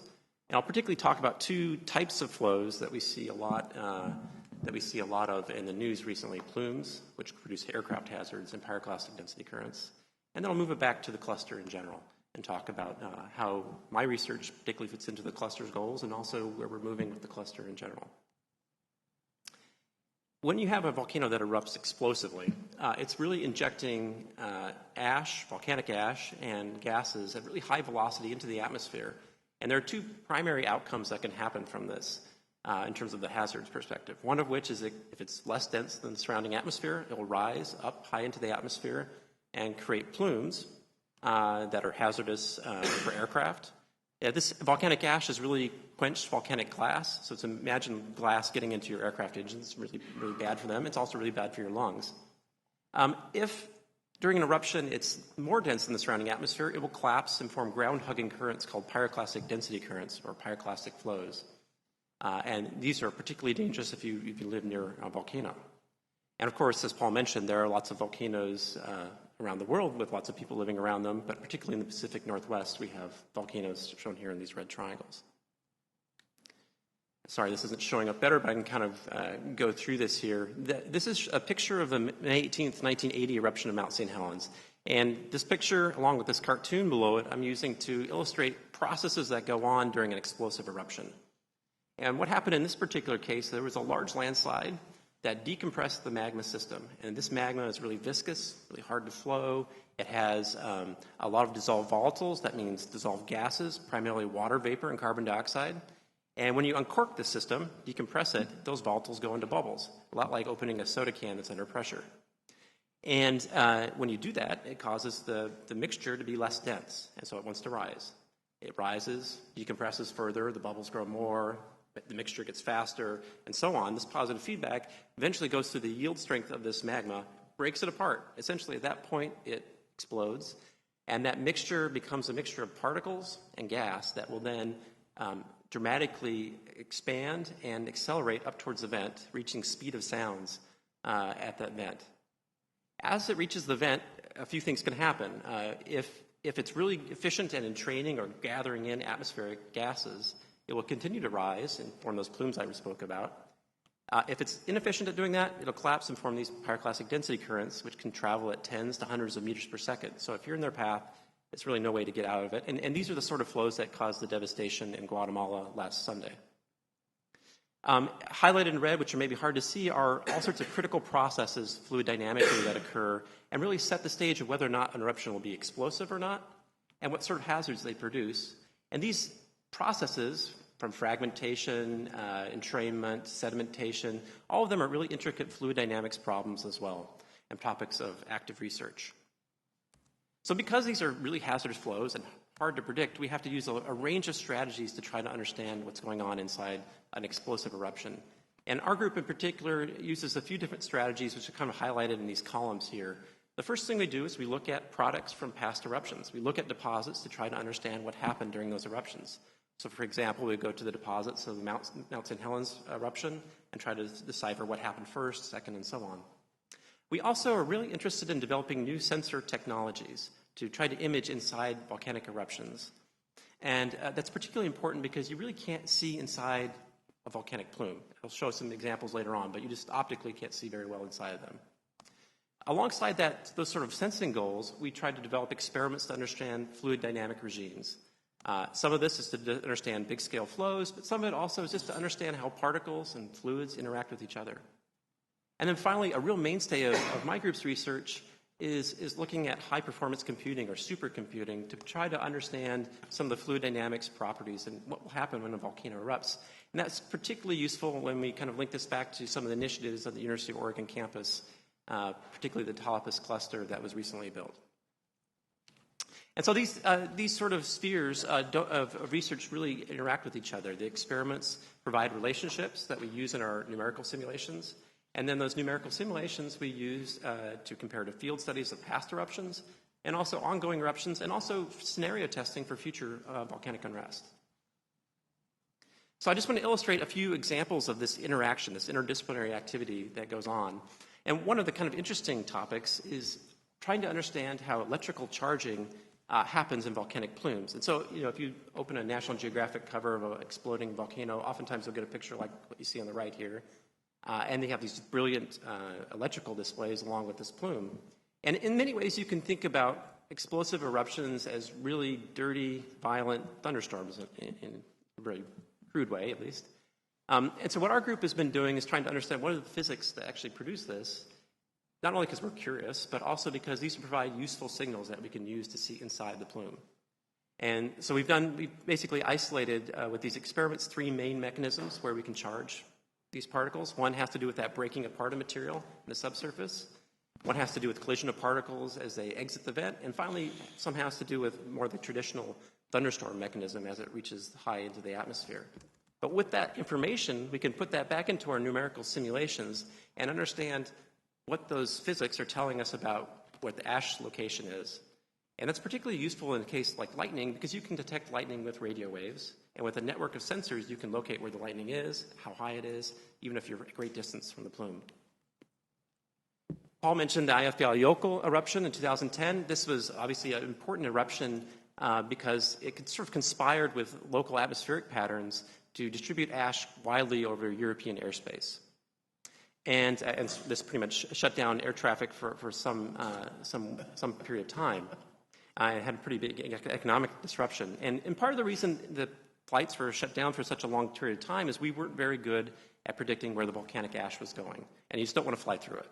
And so there were kind of 2 main sources of uncertainty in that system, one of which is you really need to understand where the volcanic ash is going in the atmosphere and how high it's going, which is really a fluid dynamics problem. And we also didn't understand really well how long volcanic ash stayed suspended in the atmosphere. And that has largely to do with how much these particles stick or aggregate to each other. Particles that stick together fall out faster. Knowing that is important to know where the volcanic ash goes. So our group has done a number of simulations looking, this is what you see on the right here is a still image of a bunch of volcanic ash from a high-speed video camera that's illuminated with a laser sheet. And we use these sort of experiments to study thousands of interactions, understand how these particles interact with each other. We then put these into these supercomputing models and understand where the ash is aggregating and how long it stays aloft. You can see this more dynamically in this time series. So this is a numerical simulation. The blue here is representing the ice surface, ice cap in this volcano. And you can see from this, solving a set of partial differential equations on a computer, we can predict where this sort of ash will go. And this is very valuable as a source condition for a broader scale distribution of ash. In schematic form, this shows our approach to this problem, where we take experiments, they provide relationships that we use in high-resolution numerical models, and those numerical models then go into weather models, and then we can use things like satellite data to interact with that sort of data. So it allows us to go from something that's happening at maybe 10 micron scale to something that's over 1,000 kilometers in its interaction. This is illustrated with these slides here with the Mount Redoubt eruption, where we did a high-resolution simulation on the top there that fed into a weather forecast model that shows kind of Alaska there and parts of Canada. And then that allows us to compare to satellite data like these A-train data from a constellation of satellites we have in orbit. On the flip side of hazards, so moving away from plumes now to pyroclastic density currents, These currents are much more hazardous for the immediate health of people living near volcanoes. They focus so much energy right at the ground level where people and infrastructure exist, and that's why they're dangerous, and as this example in Guatemala last week illustrated. And so our group has been going to many volcanoes. One example is Tungurahua in Ecuador to study these sort of flows. And I just want to show you some images of this flow, in part to illustrate that while dramatic, you just can't see inside them. So understanding what's going on physically is really hard just from looking at pictures like this. So instead what we do is do these sort of numerical simulations. So this is a three-dimensional simulation of a flow going down the Tungurahua slopes. It's in a river channel, and it actually goes past a pretty large river and goes up the bank the other side. So it's very energetic and produces those deposits that you see on the right there. You see a person for scale there, and that happened over the course of one evening. Kind of cut away in these simulation pictures are the concentrations. So you can use the simulations to see where the flows are concentrated, where they're most energetic, where they're most destructive. And that allows us to predict how far these flows could potentially go and where they'll go. And that provides information for hazard planning. So I hope what I've showed you in these kind of brief examples is how we can use lots of different sorts of information and all the way going from experiments to numerical modeling to all sorts of sensing. And I think the exciting thing about volcanoes research right now is that we're interacting a lot with other fields like mathematics, computer science, data science, physics, chemistry, and engineering. In fact, I was giving a talk to a mechanical and aerospace engineering group in Minnesota last month, that had very similar fluid dynamics interests. So it's a really broad field, and that's very exciting. How that translates into my group's activities here, and we've just been here about 3 weeks, so we're still in building phase, but we're building a few different labs. One is a sensing lab for extreme environments. One is a compressible and turbulent fluid dynamics lab, study dynamics during explosive and energetic eruptions, and a granular and geophysical lab. And then other resources that we use are, for instance, this Talapas cluster, and Nick Maggio and his group have been really fantastic in getting us up and running on that cluster. But more broadly speaking, I think this is an extremely exciting time for this Center of Volcanology and a Cluster of Excellence in Volcanology at the University of Oregon campus. The activities already have brought together a really amazing cohort of people in my field, and that's certainly why I found this attractive to come here. All these people do lots of different things, and actually they collaborate with other people on the university, so this web of people is much bigger than it's even shown on the slide. But I just kind of want to go through and kind of illustrate what some of the activities are that people are doing. So Toma Giachetti is working on interpreting textures and products from past eruptions to understand dynamics. Emily Hooft is here. Doug Toomey and Amanda Thomas are using seismic waves to perceive how melt is distributed in the subsurface. Ilya Bindeman, who's here, and Paul and Jim Watkins are using geochemical techniques to understand melt production subsurface and its evolution as it goes through the crust. Mark Reed, who's also here, is studying a really important set of interactions where magma interacts with fluids in the crust, and that's important for energy transfer as well as chemical transfer.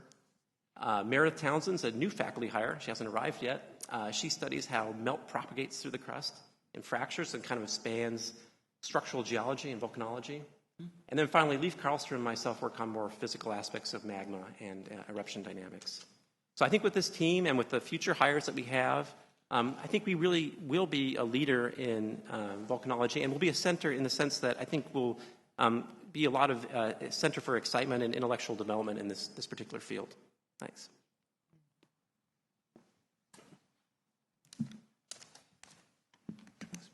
So, questions? I have a couple, but not surprisingly, I suppose. Professor Wells, you talked about the potential of being able to take some of your research and partner with, I believe you said, the U.S. Department of Geology. Yeah. What does that look like? Oh, yeah. So the U.S. Geological Survey, a major federal agency, they have the primary responsibility in the United States for monitoring volcanic hazards and advising, emergency responders and civil authorities about evacuations and other activities. They operate several volcano observatories. There's one at the Hawaii Volcano Observatory that's been in the news a lot. Major center in Vancouver, Washington, that's the Cascades Volcano Observatory, and then the Alaska Volcano Observatory as well. So we already have lots of interactions and collaborations with the Cascades Volcano Observatory. In particular, the Pacific Northwest Seismic Network that I mentioned is a joint activity operated by our department and the UO, along with the University of Washington and the USGS, and they install and maintain seismometers around our entire region to make warnings about earthquake activity. We see a lot of potential for our volcanology program to collaborate with them in a more formal way. Part of that would include the seismology efforts, additional instrumentation, and other kinds of sensors at volcanoes as well. Part of that includes opportunities to partner with them on research programs at volcanoes around the world. Within the U.S. Geological Survey is another program called VDAP, the Volcano Disaster Assistance Program, that's underneath USAID with the federal government. And they send scientists to countries around the world to help the local scientists respond to volcanic crises. And we have, for example, one of our current PhD students who's working with me has been working with that VDAP group and had an opportunity to travel to Indonesia and learn about the volcanoes and types of activity there. So we're trying to develop a series of different types of partnerships that would involve both sensors and instrumentation, but also training and research, kind of workforce development opportunities. And right now we have 5 former UO people who are working with the Hawaii Volcano Observatory on the current eruption of Kilauea. Yes. Give us an example or two of how you involve students, both undergraduate and graduate students, in your work. Yes, absolutely. We have a fantastic graduate program in sort of the broader areas of volcanology, as Joe's mentioned with the slide here. And so all the real work is being done by PhD students in our departments. They get opportunities to go out in the field, like the student of mine that I mentioned who's been to Indonesia and is now working in Hawaii as well. They get opportunities to travel to international conferences because volcanology is a very, very international field. We're interested in developing ties with volcano observatories, and the first one that we're targeting is the National Volcano Observatory in Costa Rica. And we have a student from Costa Rica, a woman who will be starting in our PhD program this fall, who has worked with that group as well. So a lot of different ways that we're creating opportunities for students, and really, especially through our partnership with the USGS, trying to train them for future careers with the U.S. Geological Survey or with other federal and state agencies. As I understand it, most of the active volcanoes people have put sensors on them to monitor them basically full time. So if we think about ones that are erupting now, Kilauea and others, to what extent do those sensors accurately predict the likelihood of when a volcano will erupt at some level? Is that how accurately are we able to do that? So it's a great question. It's really variable because of the different ways that volcanoes behave. I mean, volcanoes all have distinct personalities, even though we can recognize groups of volcanoes that behave in certain patterns. So for volcanoes like when Mount St. Helens kind of came back to life in early 1980, there was over a month of earthquake activity that alerted people to what was going on. And the USGS in particular, and seismologists, volcano seismologists in general around the world, have gotten much, much better at reading those signs from the small earthquakes that are produced under a volcano when magma is moving and breaking rock. And they've gotten very good at issuing alerts and watching systems as they build to eruption. Having said that, not all volcanoes do that. You know, there are some examples like Volcán de Fuego in Guatemala that just erupted where there's very little warning sign. Sometimes it can be a few hours, sometimes it's even less than that. So instrumenting volcanoes is really important, and many of the Cascade volcanoes are badly under-instrumented at this point, so that if there are warning signs, you're in a position really to recognize and see what's going on. And I have one more. Oh, yeah, go ahead. Yeah, can you help us understand the uniqueness of Oregon's department here? How many other research universities do this work? What do you do that others don't do? I'm assuming you're partnering with others too. Yeah, absolutely. There are some other universities around the country that have volcanology programs. There's no other place that has the kind of critical mass that we've been able to assemble now, which is what we're really trying to do to make ourselves a leader both in research and in graduate education as well. So we really are achieving this. At the same time, in some ways, volcanology is really booming in Europe because there's a lot more academic involvement in volcano research, whereas historically in the historically here in the U.S., volcano work has really been dominated by the U.S. Geological Survey. We're in kind of a new era now when a whole newer generation of people working with the USGS, volcano scientists, really want to collaborate broadly with academic scientists. So, for example, there's a large group of us that's put in a proposal to the National Science Foundation to create what's called a research collaboration network that would link both academic and USGS scientists, help them prepare for future volcano activity where teams of academic people could go in and contribute to sort of the research and monitoring as well. Did you have a question? No? So, Joe, just at the sort of junior high school level for me, what is the chemistry that we see at Kilauea that hydrochloric acid is produced as part of that, or what is the chemistry?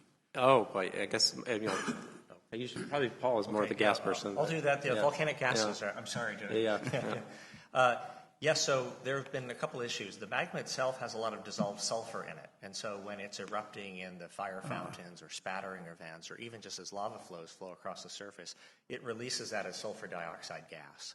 And that's one that there's been a lot of warnings about because it's very corrosive and bad for your lungs to inhale SO2 gas.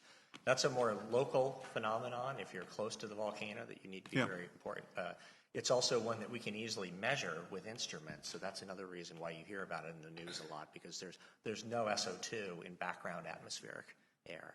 The hydrochloric acid that's a problem, it actually comes from seawater. It's when lava enters the ocean water, flashes it to steam, and the sodium chloride then is partly turned into hydrochloric acid that travels as little droplets within a cloud that can be dispersed downwind.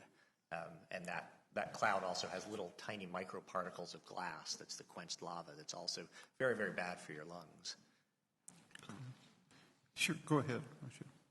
It appears that there's more activity. Is that actually accurate, or is it just we're in a news cycle where this is, and it's happening in places where we all go, or we're becoming more globalized? There's really no, increase in activity overall. It's just we detect volcanic eruptions a little bit better. People are living near to volcanic edifices, and it makes more news. It does kind of the news cycle. It seems to kind of jump up every once in a while, but certainly over the last historic period, there hasn't been an increase in volcanic eruptions really. Did you want to? Yeah. So could you tell us a little bit about the funding environment for this type of work, in terms of what agencies you go to, whether it's a growing interest, whether you see increased interest after this sort of wave of lots of public and eruptions, whether all of a sudden Congress or the NSF gets interested if NSF is the entity? National Science Foundation is the primary research driver, I would say, in this field. Although some of the topics Paul mentioned, for instance, geothermal energy is the Department of Energy sort of focused area. We have a lot of interaction with NASA. That comes and goes with time. Some of us do planetary volcanism, which is focused outside the Earth, but certainly all the satellites that orbit have a component that looks down, and we use those for research. So there's pretty broad in terms of that. But then also there's even potential for even Department of Defense research for some of the computational things. Some of the things that interact outside, there are a few other funding sources. Mostly National Science Foundation. That funding, it's not increasing at this stage. Sometimes after activity like this, things are rejiggered inside NSF that benefit us. But that said, we haven't been hurt that badly either through the recession. We've been able to keep our research programs going pretty well at kind of continuous levels. One of the great things with this cluster, though, is it puts us in a position to go after some of the bigger grants. And I think while volcanology as a whole might be sort of flat funding-wise, I think the University of Oregon group has the potential to have access to greater funding. It's also a really good time within the U.S. volcanology community. There was a large National Academy meeting and a report that was put out recently about the future of volcanology and a recognition of a need to consolidate some programs within the National Science Foundation and really help to train the workforce of the next generation of volcanologists as well. So there's going to be a series of events, workshops, field courses, and other things. So there's a big effort ramping up of sort of pulling the broader U.S. volcanology community together to improve the field. I guess I would say one other thing, and that is so that's certainly the government funding, but when we think about geothermal energy and some of the ore deposit work that has to do with how magmas interact with fluids, that can largely be funded by private interests as well. Terrific. Well, thank you very much. And it's good to see you again, Paul, and welcome again, Joe. Thank you. Thank you. We really appreciate it. This is, as you know, each board meeting we have one of these academic areas in focus, and I think we learn a lot about the university in this process, so thank you again very much. We're going to turn next to the data science initiative, and Bill, I know I saw you here. There you are. Bill Cresco is going to take us through this. You'll recall that about 6 months ago or so, President Schill created this data science initiative and asked Bill Cresco to take the leadership in addressing the general question of what does the University of Oregon need to do and how do we need to do it to put ourselves in a competitive position in the data science field, and what do we, for our purposes, intend to include in data science, and how should we progress? And you heard yesterday from the provost that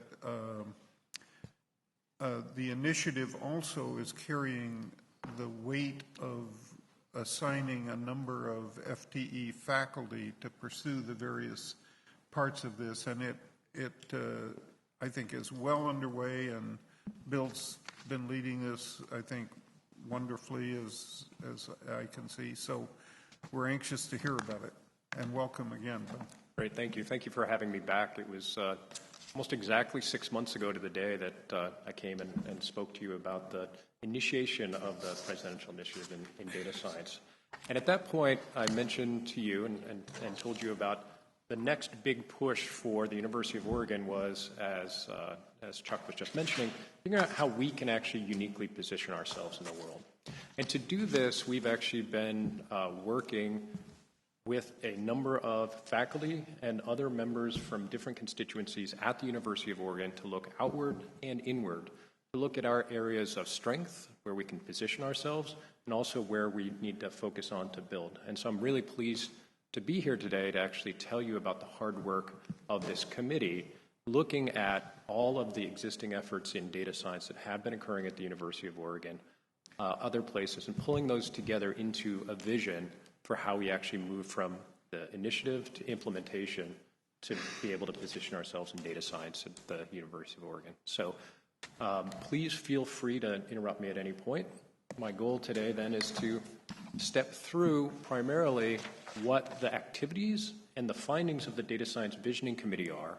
And I'll just start off at this point by saying that this committee, as we'll talk about in a little bit, was charged with imagining numerous different scenarios by which we can actually achieve our goals of actually having a program, an institute, an ecosystem. Actually, the committee is starting to think about it at the University of Oregon in data science in ways that actually position us well within the world. So at any point, feel free to interrupt me.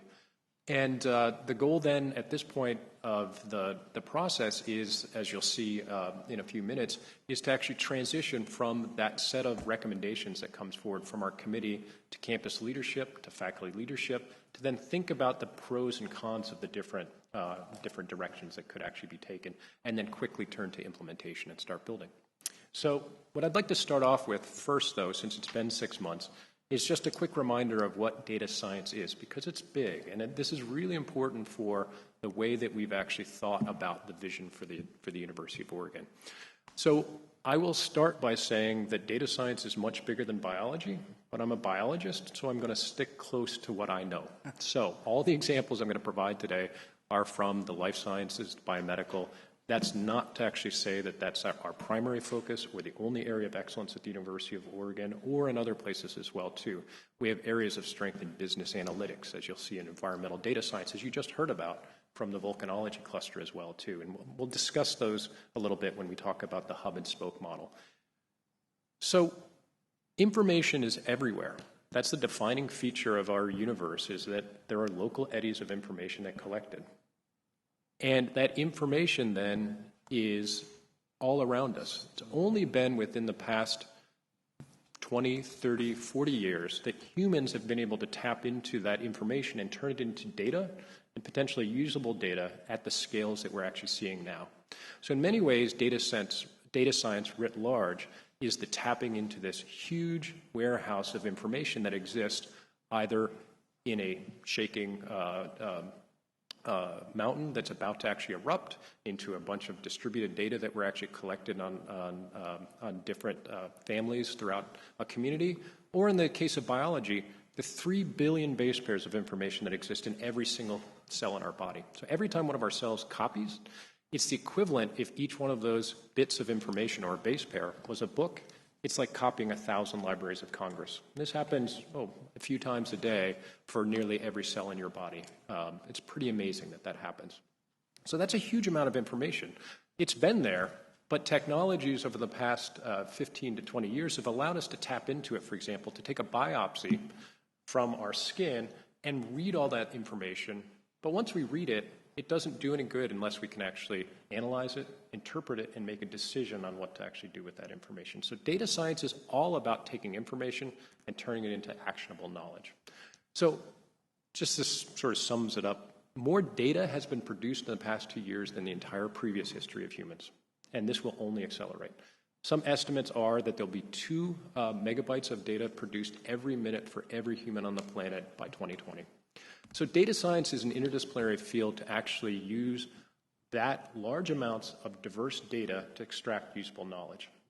And in some ways, it's a continuation of some areas of data analysis fields, such as statistics and data mining, and certainly it builds upon the foundations of mathematics, calculus, but is much more than that.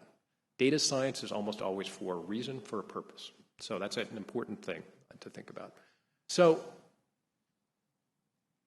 it involves big data and data analytics. I think this is a good way to actually summarize this. So what do we mean by big data? Oftentimes it's described as the 4 V's. So volume, there's a lot of it. But it also comes quickly, and you have to do something with it fast. It's of different types. There's a variety of different types that come in. We can actually go to the doctor now and have information and data collected on not only our genomes, our genetic information, but our heart rate. We can actually monitor our brain waves. There's a variety of different information. How do we actually integrate all of that? And there's veracity, because data that actually doesn't represent information and reality is untrustworthy and can lead us in the wrong direction. So this will be very important as we talk a little bit about what some of the core competencies are for data science that are beyond just math and statistics, but actually involve things such as communication and ethics. It's a really key finding of the committee so far.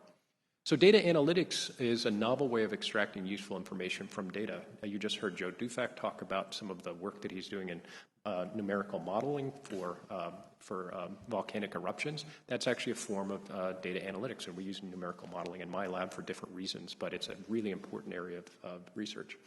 So math is really important for it, but it's not sufficient. And classical statistics is important, but it's not sufficient either, because it involves much more large-scale computation as well, too. Artificial intelligence and machine learning, which we'll talk about in a second, is key to modern data science, which means we need big computers that are well connected to the world. So we'll talk about that a little bit later on as well, too. But just as important is the ability to take what's being analyzed and the outcome of the analysis of those data, interpret it, communicate it, and make a decision on it and move forward. So those are really key parts of data science as well, too. And you'll notice they're key parts of many aspects of a liberal arts education. So that's one of the strengths and important things that we'll talk about.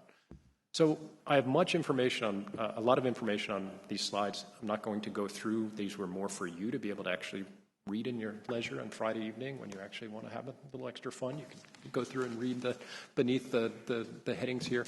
But it involves math and statistics, but it also involves computer science. It's a key.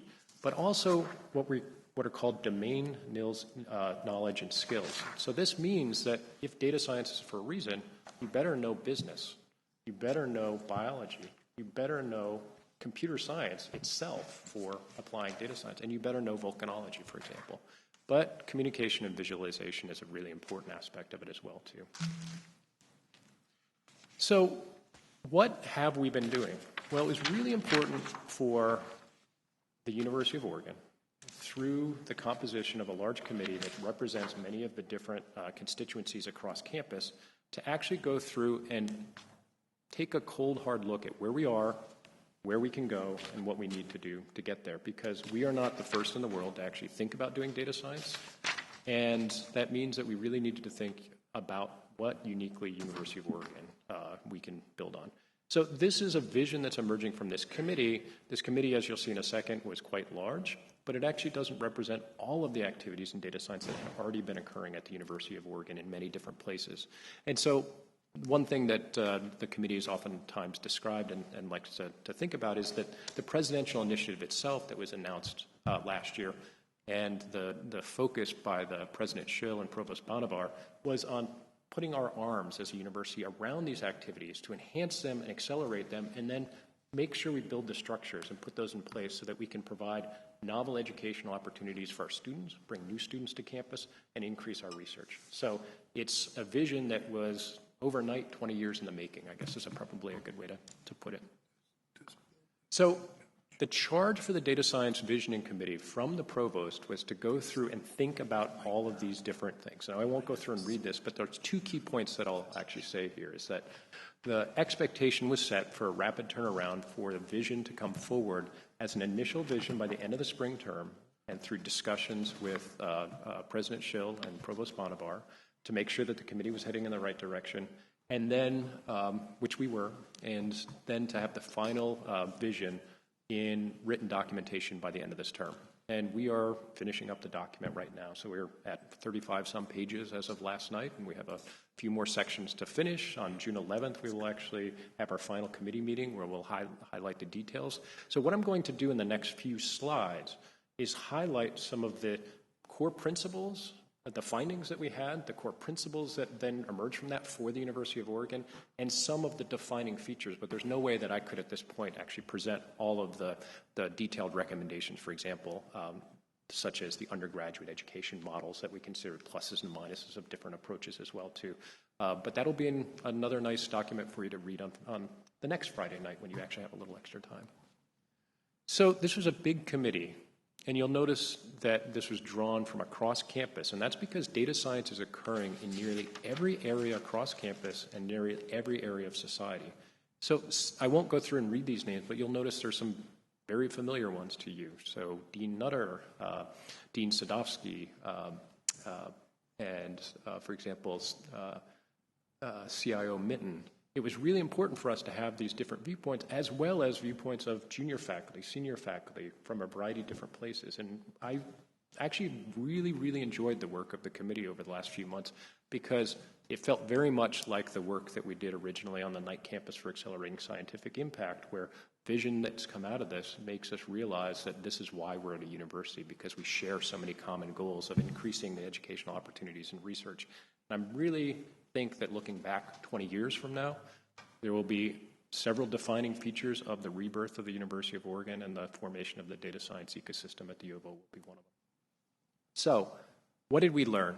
Well, we did a fair amount of work by looking across the landscape. And before I move on, I'll point out two people at the bottom, Stacy Wagner and Leslie Coonrod, who did a huge amount of analytical work on this, digging into programs at other universities, meeting with and talking with individuals at companies in government, just to learn as much as we could about the landscape across the world. So data science initiatives are planned or started at nearly every research university. It's important to note that. Numerous educational programs in data science have also been launched. And interestingly, one of the things we found, and I think this is a key to how we position ourselves for success, is some of the best ones and that align most with the ethos of the University of Oregon are on the West Coast of the United States of America.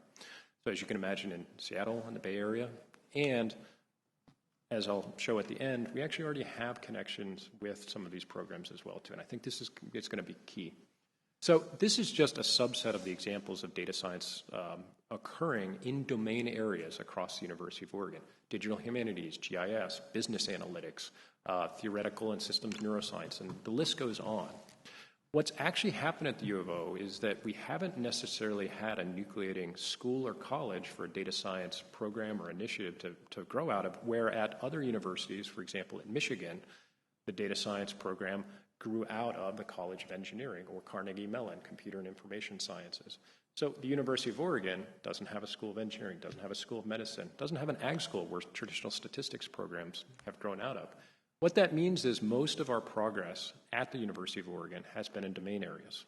So we have actually been putting effort into cluster hires in, for example, volcanology, in obesity prevention and health promotion. We've actually been hiring data scientists into that, and I'll highlight that here in a second. But what that means is we've had relatively lower investments at the university in core methodological areas of advanced statistics, computation, and some of these areas of the communication and ethics for data science. So those are some of the background information that really informed what we were thinking. So in addition, as I've mentioned, nearly every Fortune 500 company has a data science effort. Those vary quite a bit. And to a person, when we talked with individuals, when we brought up the issue that one of our strengths at the University of Oregon was a liberal arts education, so we were thinking very much about ethics and communication, they said that's spot on. You really need to actually make sure that that's a key component of the core of this initiative. So we have numerous strengths and weaknesses. Again, I won't run through these.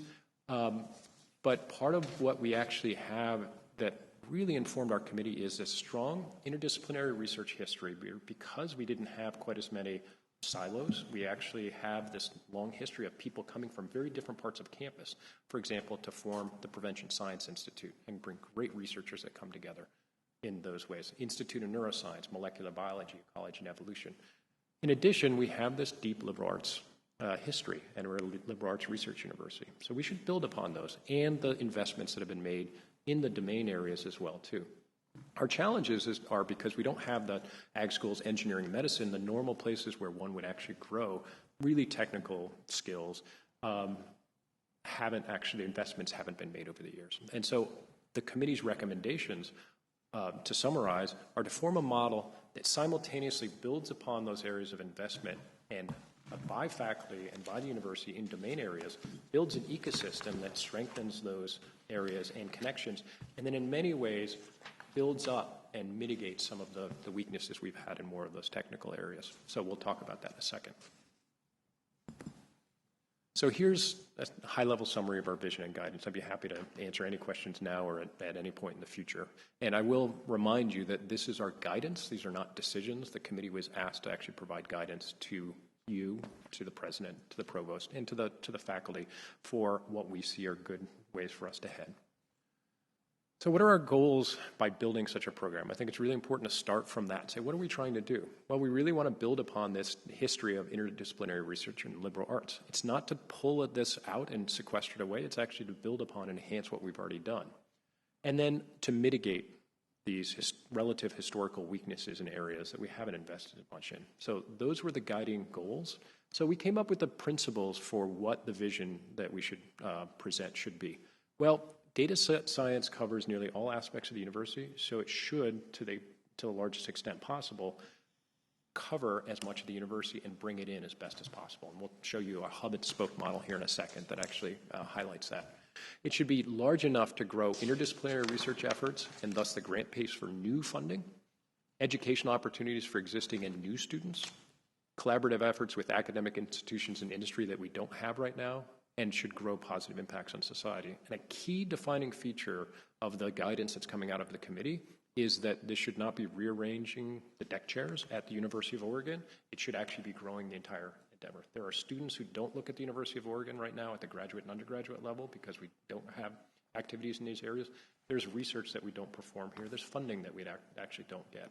We need to think about this as an activity that helps us grow as a university. But not growth for no reason. That's cancer. Growth for the positive reasons of actually developing and serving our state and our country better, really. So these are things that are necessary. So in many ways, then, whatever we build as we implement the initiative, it should, in some ways, act as a university-wide interdisciplinary research entity. So that means that it supports existing and novel research at the University of Oregon, but it should really help develop novel streams of research that don't necessarily exist here. So enhance the research that's actually going on in our great institutes and using Data Science and Prevention Science Institute, but also develop new areas of research. But what we need to think about then is key areas or domains or categories of expertise. So we've got the domain strengths that I mentioned a second ago, but there's also the core methodological expertise in data science that will allow individuals to pivot, to actually work with one domain one day and then with another domain the next day. We are actually relatively light on that. And I'll give you a couple examples here in a second that I think will help about this. But then we also need to think about a ring of connectivity to other academic institutions, to government, to industry, to other aspects of society, so that we can actually have a flow through of ideas and connectivity through the center and through the outside. And in many ways, when we were developing the vision for the Knight campus, we thought about the impact cycle, and I'm actually thinking about this as a similar sort of situation here that involves a big swath of data science on campus. So this allowed us to develop this hub and spoke model, and I will say that the way it's presented right now with specific terms that are used for the spokes is because these can be identified as themes of existing efforts and research that are occurring at a campus. These are not necessarily saying these are the only spokes that should exist or the only ones that will exist in the future. Whatever gets built should actually support the ability to enhance these and other spokes that are actually components to it. So at the center is the methodology expertise that I mentioned a second ago, and we'll talk about a little bit more in a second. And then this ring around the outside of connectivity. So if things work well, we have ideas that might actually incubate in business analytics that actually interact with a computer scientist who's developing novel machine learning ideas that then intersects with companies on the outside and flows back through in a variety of different ways. So at the end of this, I'll come back and I'll talk a little bit more about what we think about and mean by environmental big data, business analytics, and social interactions and social impacts. But I'll take a couple seconds to focus on biomedical data science for a second, just to give you some concrete examples. So if we think about the hub in the middle here, the methodology expertise, an area that you probably have heard quite a bit about is broadly artificial intelligence, but more narrowly machine learning. So we, meaning humans, have actually gotten to the point where we can mimic the development of the human brain to develop computer algorithms called neural networks. And without getting into that specifics, those neural networks in many ways gather information from the world and get trained and then will change over time. So that is the definition of machine learning. And there's a variety of different branches of them. There's unsupervised learning, there's supervised learning, and there's this reinforcement learning that seems to be a really big focus of a number of different industries right now. In particular, there's a big group at Microsoft that's actually focused on this reinforcement learning. We have individuals at the University of Oregon who are focused on artificial intelligence and machine learning, but we need many more. It's a huge area. But so is responsible data analysis and data science. So it doesn't matter how well we can actually analyze data if we don't do it in an ethical and legal fashion. And if you're ever wondering whether this is actually a core component of doing data science and doing it well, all I have to do is say Cambridge Analytica or one of numerous other situations that have actually occurred recently. And one of our colleagues, who's actually on the committee as well too, philosophy professor Colin Koopman, wrote a beautiful article for the New York Times a few months back and actually highlighted the need for incorporating data science ethics as a central component of data science training. So you can think of that, this is a core methodology, is how do you actually, because the ethics apply to whether you're actually thinking about biomedical data, business data, environmental large data, it's all core to each of those. But so is communication. If you can't actually talk about what was found, and you're saying apples and everyone else is hearing oranges, it does no good. So visualization and communication of data is a core application of data science as well, too. So let me give you a couple examples of this. So let's just think about the hub and spoke model. And we'll move, in this case, we'll just have a very simple example where we're going to start on the ring, on the outside there, and move in. So we might have a situation where our colleagues at OHSU have a program called All in a Day, and they do. One of their big goals is to actually go through and be able to take a biopsy of an individual, take biological data from that, sequence the genome, go through and scan through that 3 billion base pairs and look for any changes that have actually occurred in that genome that then they can interpret and then communicate back to a patient and maybe make some statement about the likelihood that they're about to develop a melanoma. So to do that in 24 hours is a huge task. If you think about all the different steps that we just talked about, you have to do it ethically, you have to analyze it correctly, you have to communicate it well, and then you have to convey information that's actually usable. So at the University of Oregon, we actually have colleagues who are actually working in a specific domain of biomedical data science on a variety of different aspects of the ability to actually go through and gather this information. I'll just highlight two of many of them. So on the top, it's one of my colleagues, Jessica Green, who's actually a professor of biology and also a member of the Institute of Ecology and Evolution. A number of years ago, she and her colleagues actually developed a program called BioBE that focuses on gathering large amounts of data on microbes that exist within and on us and among us in built spaces, and how, for example, hospitals can be built different ways to actually then promote or prevent health, or actually promote health or disease. That involves large amounts of collection and analysis of data, and she uses advanced data analytic techniques. On the bottom is our new colleague, Andy Kern. Andy's actually our fifth of our hire in the obesity prevention health promotion cluster. We actually hired him away from Rutgers University. He's one of the world's experts in applying machine learning to large amounts of genomic data. So he will immediately be collaborating with the rest of the members of the cluster and other biologists at the University of Oregon and at Oregon Health Sciences University. So we have strengths in biomedical science in these areas in the domain.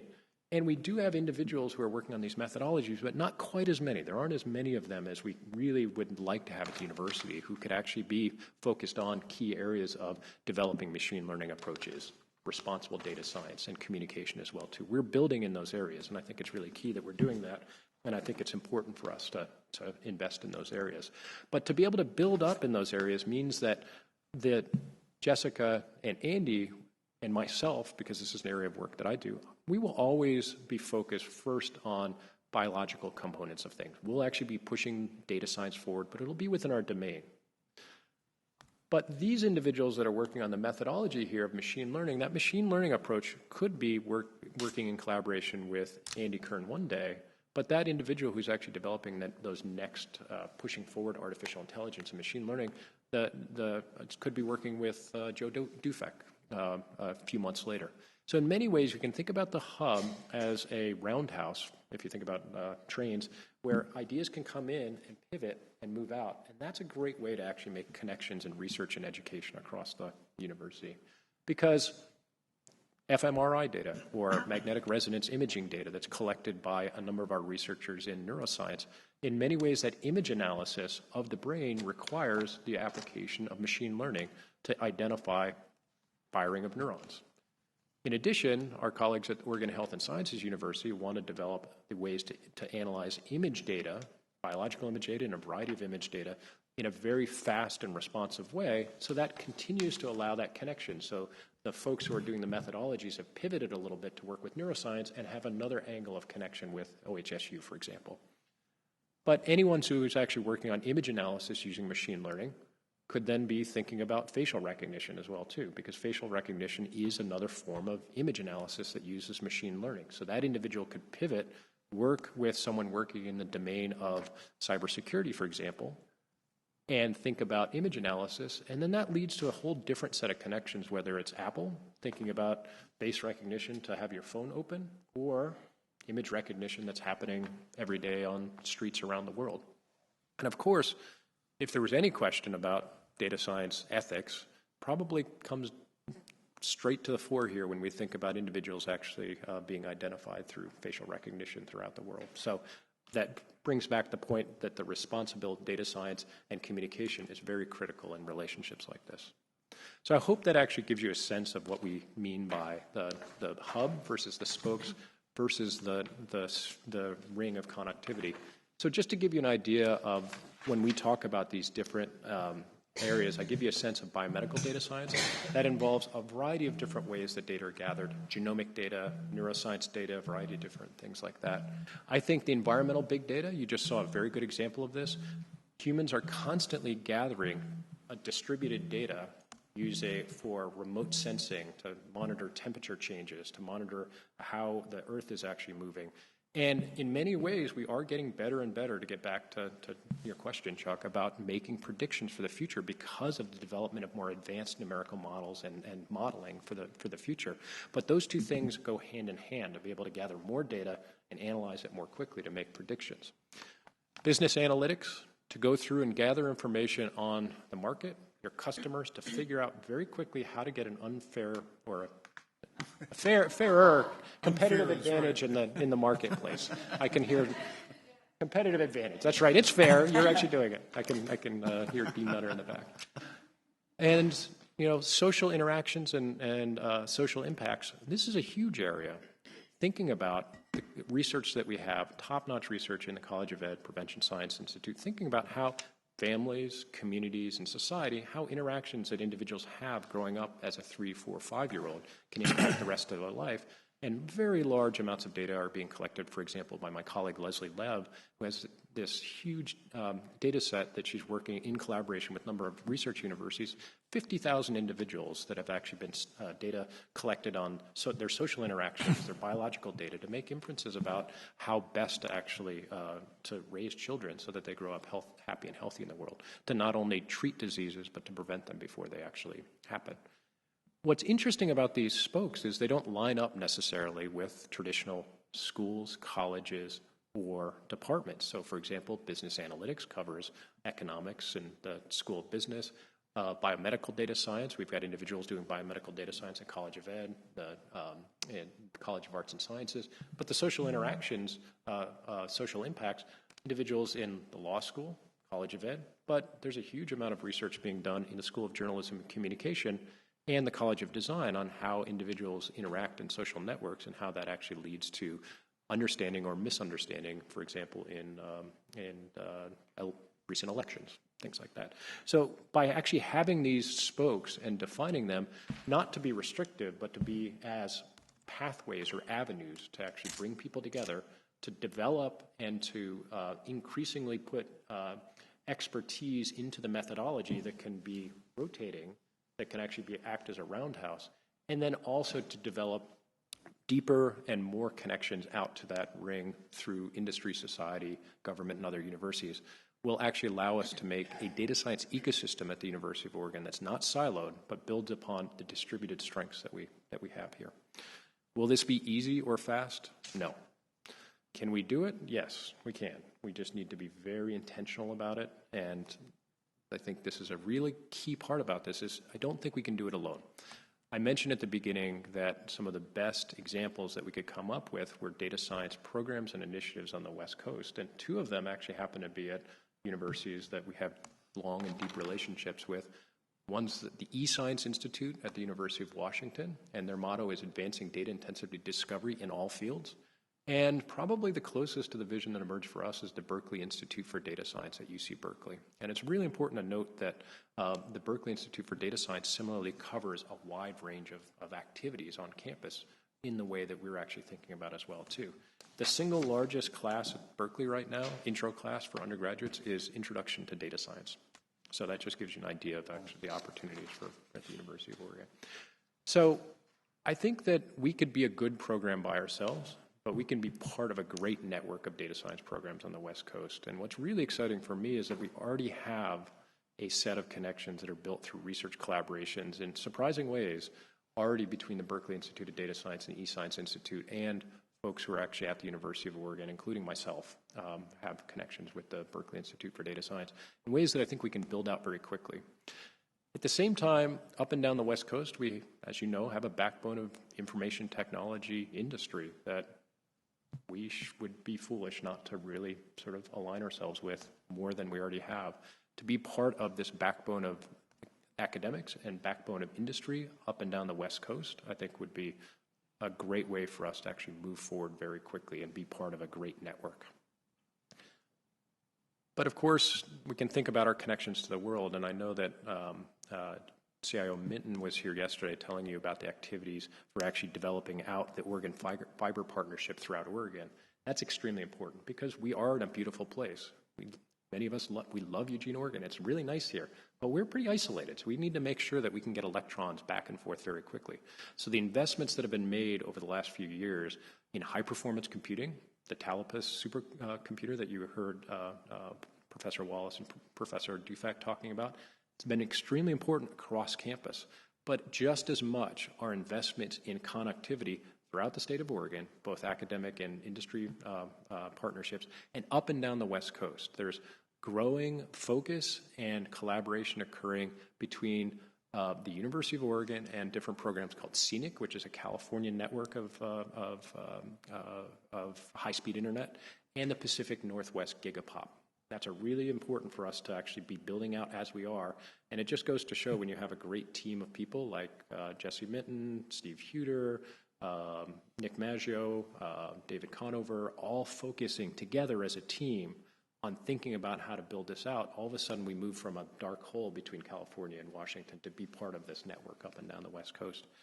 And that scenic connection will also be critical for us to connect through to this thing called Pacific Wave, which is an effort that's to actually support research and educational networks throughout the Pacific Rim. So where do we actually look? Well, we look here, north, south. We're literally in the middle. We are in the center of this West Coast strength, and looking to the east, of course, to Japan, China, Singapore.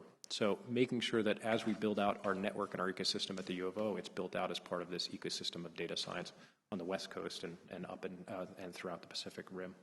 So like I said, many of the specific recommendations from the committee on how to do this, how to actually develop an undergraduate program, what the graduate program would look like. Online education, for example, is a key component that we considered, and we think that the data science initiative could actually really support the development of different aspects of online education here through these collaborations. That's beyond the scope of the talk today, but as I mentioned, we're just in the final stages of cleaning up our committee's report.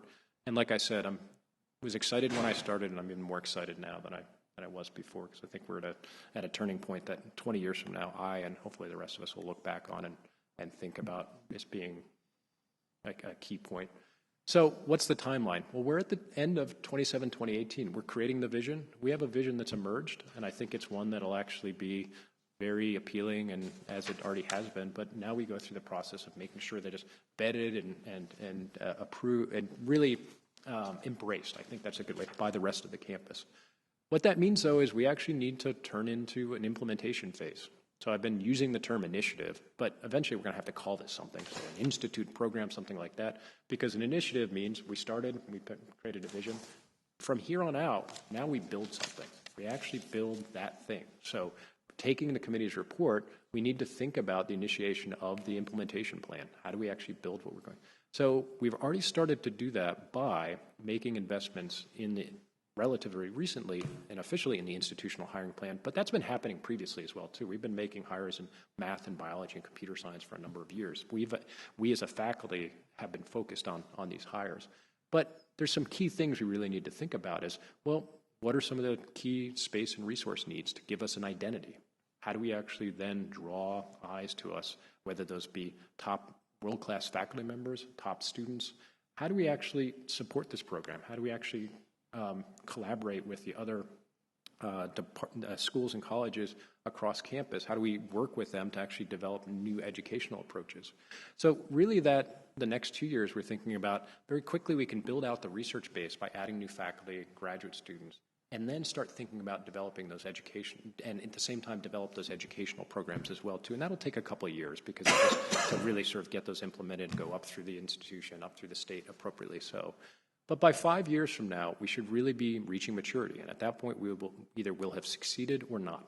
And there are a number of initiatives at other universities that have not succeeded. And we've tried to learn from those.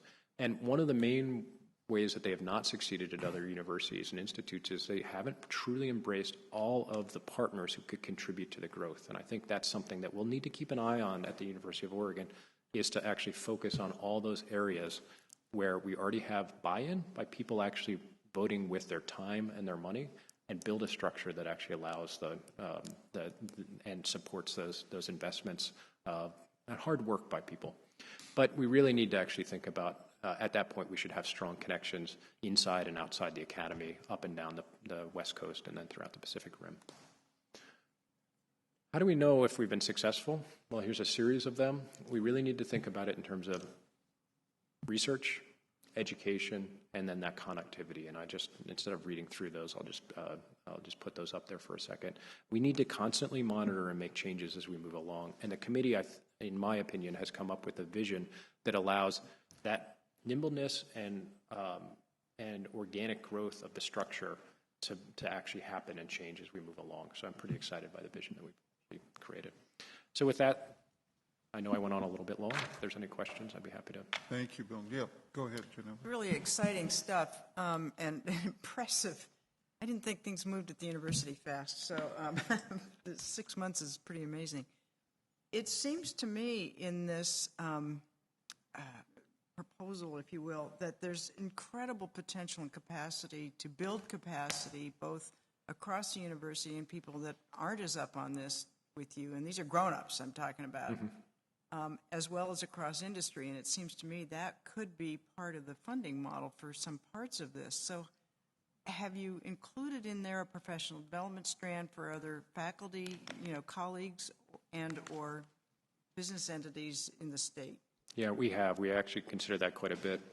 And just to dig into that a little bit, I mentioned at the beginning that data science is always for something. And what that oftentimes means is that there might be individuals who went to college, got a degree in an area, a domain area, and then realized that I have my degree in biology, but now I actually want to go into this burgeoning area of genomic analysis or bioinformatics.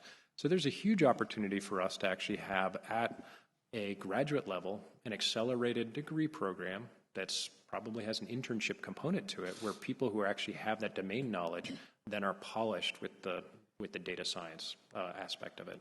And in many ways, the internship programs that we developed 6 months ago, I mentioned to you, our development of our bioinformatics and genomics master's program, and that really was the model for that component of the graduate education that we were thinking about, is that you had people that were very good at biology, but they just didn't quite know how to program the computer or do the statistics, and they just needed 9 months on campus and then 9 months internship, and then they are off and flying. I think there's a huge opportunity to on the one hand, you could say tap into that market, but on the other hand, just basically serve the needs of society to actually do that polishing education in data science on top of that domain understanding. That is exactly the same thing that could be said about someone who's in mid-career, who's been working for a long time and wants to go back to the university for some advanced education to actually go through and develop that next round of understanding in data science. And that doesn't necessarily need to happen locally. It could happen partly locally, but a lot of it could actually happen online. Yeah. And it doesn't necessarily need to happen through a degree program either. So you can have certifications as well too. So our committee's actually been considering that quite a bit. At the undergraduate level, we've actually been talking a lot about two different models, outside in and inside out. And to try to summarize it quickly, the program itself could develop pure data science at the undergraduate level, and then have flavors. So, for example, engineering school, I can think of the University of Pennsylvania, where I did my undergraduate degree, has a biomedical engineering degree.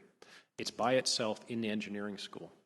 But other universities, and I think the vision we're thinking about here, and that's the inside out. So you're engineering for biology, engineering for aeroscience, engineering. It's all sequestered within the school. The outside in is a partnership between the faculty and other members of the Data Science Initiative to help grow the educational opportunities across campus, to say the School of Business would actually like to develop an advanced undergraduate emphasis or degree in business analytics. They will do it through the business school, College of Arts and Sciences. Well, in the biology department, there will be a data science for biologists. So that outside-in model allows that growth to actually happen by tapping into the new expertise that we have on campus, but does it through accelerating and enhancing growth that could happen in the existing structures that are on campus. So our report actually considers a variety of different options for this. So what we intentionally did is tried not to say specifically we should do this one thing or that one thing, but considered the pluses and minuses of a variety of different things. But it's a really good point. I think it actually provides a series of innovations in education that maybe we as a university haven't fully embraced. Other questions? It was a very thorough presentation, Bill. Other questions for Bill? Well, terrific. We look forward to hearing about it on a regular basis, and thanks for all the great work. Yeah. Well, thank to all of you for the support for this. It's very exciting to move to the implementation phase. Okay, thanks, Bill, very much. We're going to break for lunch. I think all of you know we're going to hear about the IDEAL framework now and programs, and I think you know our speakers. Well, Yvette, you do, but I don't know about Victoria. But yes, we do now, of course. So we're welcome, all of you, even the late arrivals. That's us. This is a really important part of the programs on the campus for all of our work in inclusion in particular. And I don't think you've come before our group before, have you? I don't think so. Oh, you did? We have. We presented on the IDEAL framework a couple of years ago. 2 years ago. Oh, yeah. Well, that's beyond my ability to remember. So That's understandable. So welcome and begin. We're ready. All right, we'll lead off with So I'll lead off. Thank you all so much for your work on this board and at the university. My name is Vicki DeRose. I'm a faculty member. I've been a professor of chemistry for about 22 years now. And just this last fall, joined the Division of Equity and Inclusion as an associate vice president and the director of the Center on Diversity and Community. And my role in this presentation is simply to remind you or introduce the units of this Division of Equity and Inclusion first. So we have the Center for Multicultural Academic Excellence and the Multicultural Center. These two units are more student-facing. They're centered in Oregon Hall and the EMU, and they're important to the success and the experiences of our undergraduate students. We have the Center on Diversity and Community, CODAC. That is a group that is more focused on graduate students and on faculty and on working through issues of equity and inclusion and laying bedrock for them. And that, of course, is all under the Office of the Vice President for Equity and Inclusion, which Yvette is leading. So the second slide of this presentation, we take a look at this slide. This is a deceptively simple slide. So it's going to make you feel bad because here on the left is a cup of coffee. In the middle, a little bit hard to see, this is a umbrella with rain falling on it. And on the right here is a group of students, presumably at a sporting event, although I'd love to see it at an academic event, all excited and throwing the O. And the point of these three images, left, middle, and to the right, is these are all things that are commonplace at the university. We have our cup of coffee. We have rain in the summer, in the winter time. We have students who are excited about academics and excited about the sporting events. And this is commonplace. Our role in our office is to make equity and inclusion commonplace, be part of the fabric, be as common as your morning cup of coffee, be as common as your sporting event, be as common as the rain. So how do you do that? You have to have a underlying set of policies and practices that are often hidden in our daily lives, but are the things that really hold this concept of equity and inclusion up. And by creating this bedrock, this thread of equity and inclusion throughout the campus, we are a campus that is then resilient to other things that happen around the country. So if something rocks the country, if some controversy rocks the country, if some controversy rocks Oregon, if something happens on our campus, if we have this thread, this commonplace activity of equity and inclusion, these practices in place, then we can weather those things. And in fact, we can build on them and learn from them. But if we don't have this foundation, then every single one of those events rocks us to the core. And so one of the goals of our office is to keep our campus resilient in these properties of equity and inclusion. And my colleague now, Leslie Ann Petard, will continue to tell you how we're doing that. Thank you. Good afternoon. I am Leslie Ann Petard, Assistant Vice President for Campus and Community Engagement. I'm Director of Programs for the Center for Multicultural Academic Excellence and the Multicultural Center. And my opportunity here in front of you this afternoon is to talk a little bit more about the context of the work that we do, or the context in which the work that we do is happening. And it is in fact true that our context is complex. We are indeed living in historic times here on our campus, in our local community, across our state, regionally, nationally, and globally. Examples include the Me Too movement, where we're talking about equity largely for women in participation, issues of sexual harassment, Black Lives Matters, of course, playing out. We're seeing that in the NFL conversation. Our Dreamers students are living with concerns of immigration and status, and our LGBTQIA community is also leveraging issues of equity in our society. So these global movements are indeed happening here too on campus and having both positive and negative impacts on our experience. To respond to these historical and complex pressures, DEI functions as both a catalyst and a nerve center, not in isolation or just on campus, to address these issues through our academic mission and our campus leadership.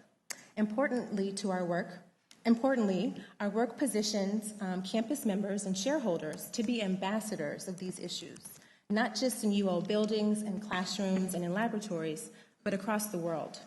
Our work is to strengthen campus consciousness through capacity building, research activity, and policy guidance. We help members and shareholders best respond to these complex mandates. Our strategy is driven with laser focus on ideal implementation.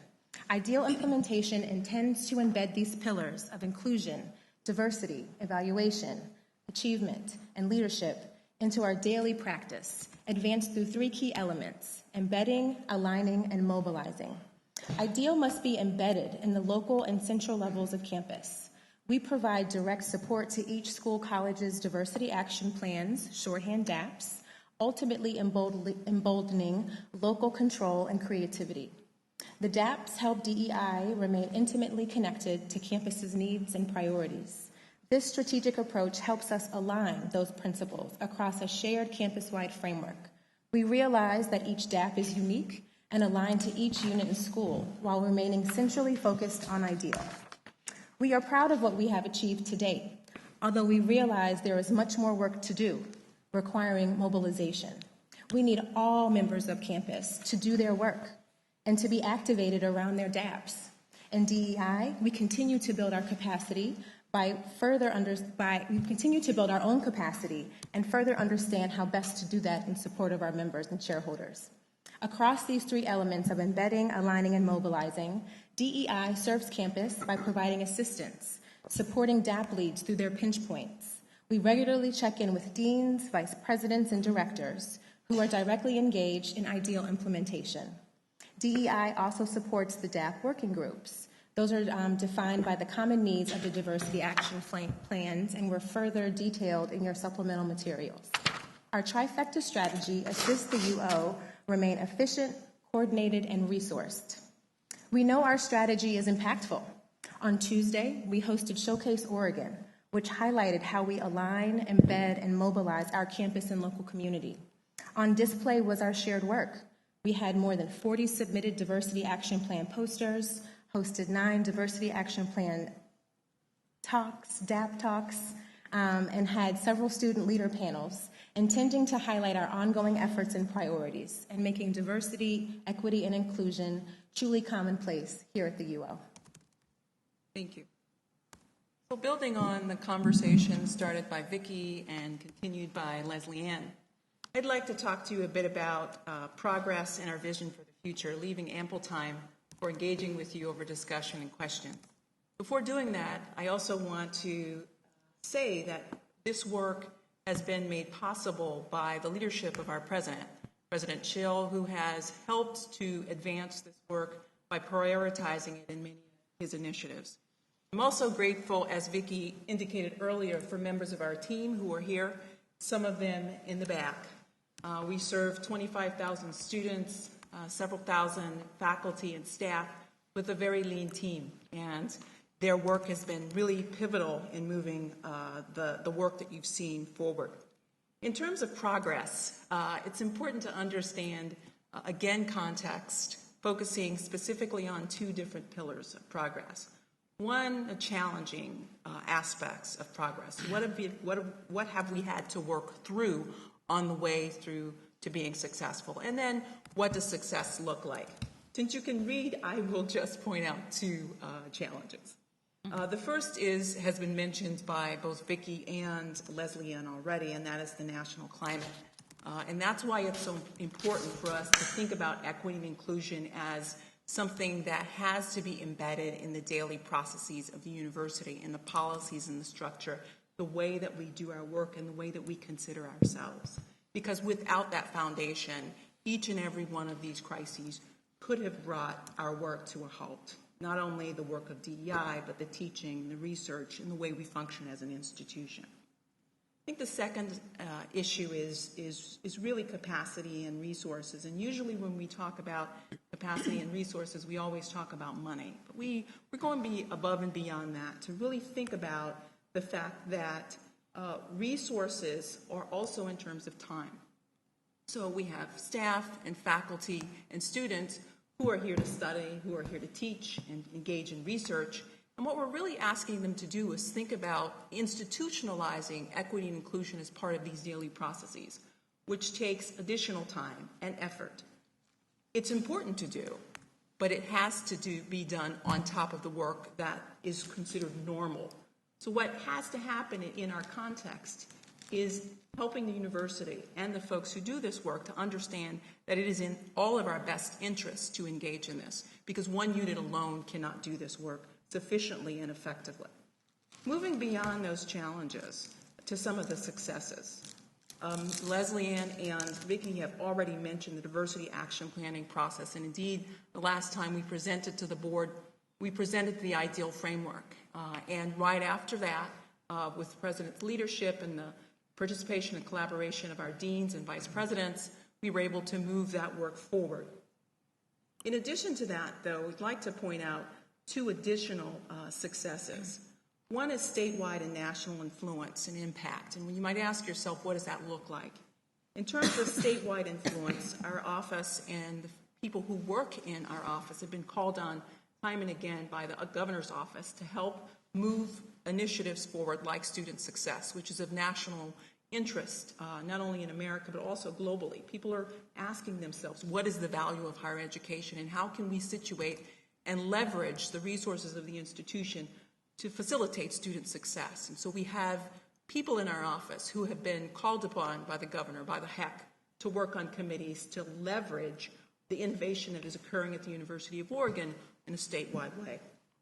In addition to that, we've also been called on by national partners, including the Bill and Melinda Gates Foundation, to help with, again, student success initiatives, giving presentations to other campus leaders, presidents, vice presidents, and provosts around these issues.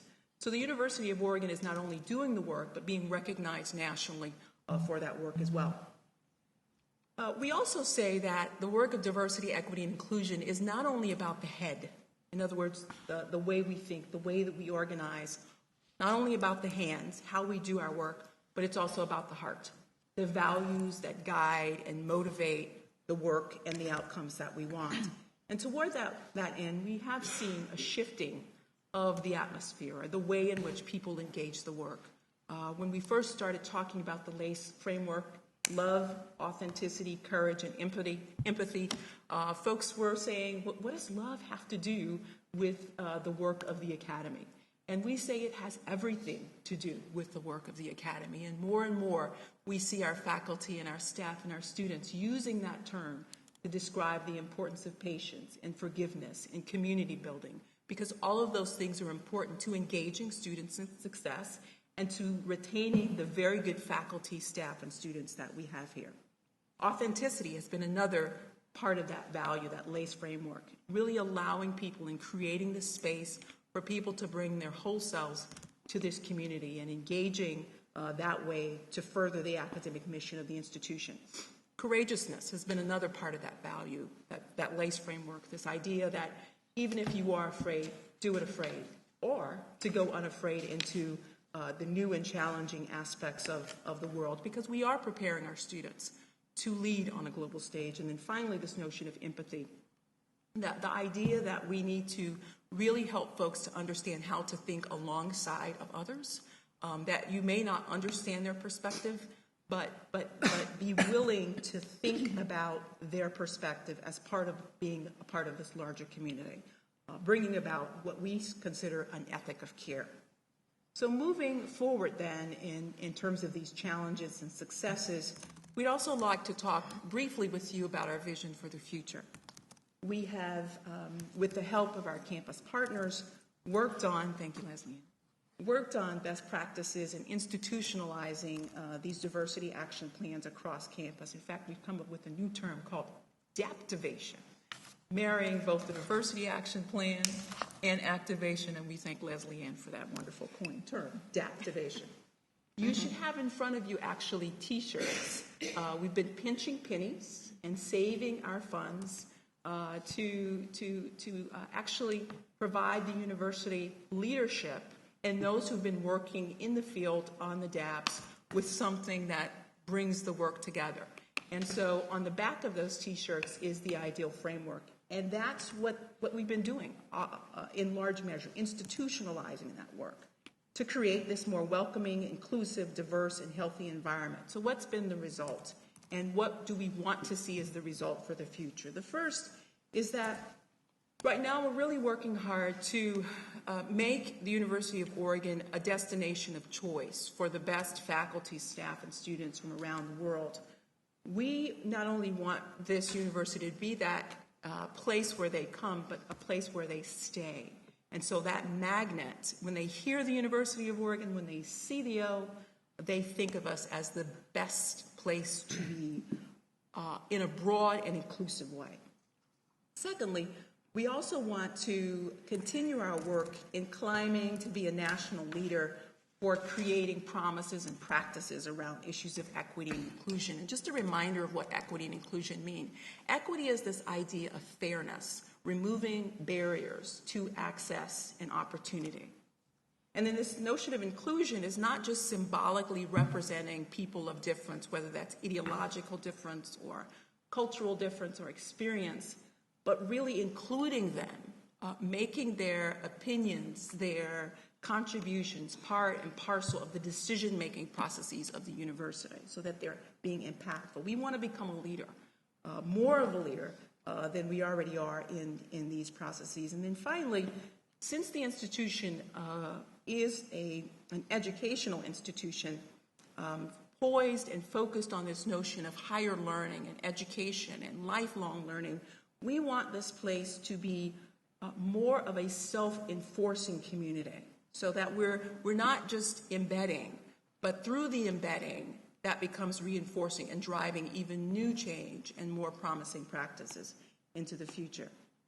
And as I end here, we thank you, the board, for your support, your encouragement, and open up this time for comments and questions. So are there questions for Victoria or Leslie Ann or Yvette? Can you talk about, you said in the write-up, you talk about requiring units to set goals for diversity, equity, and inclusion. How are you, diversity is easy to measure. How are you measuring the other two, equity and inclusion?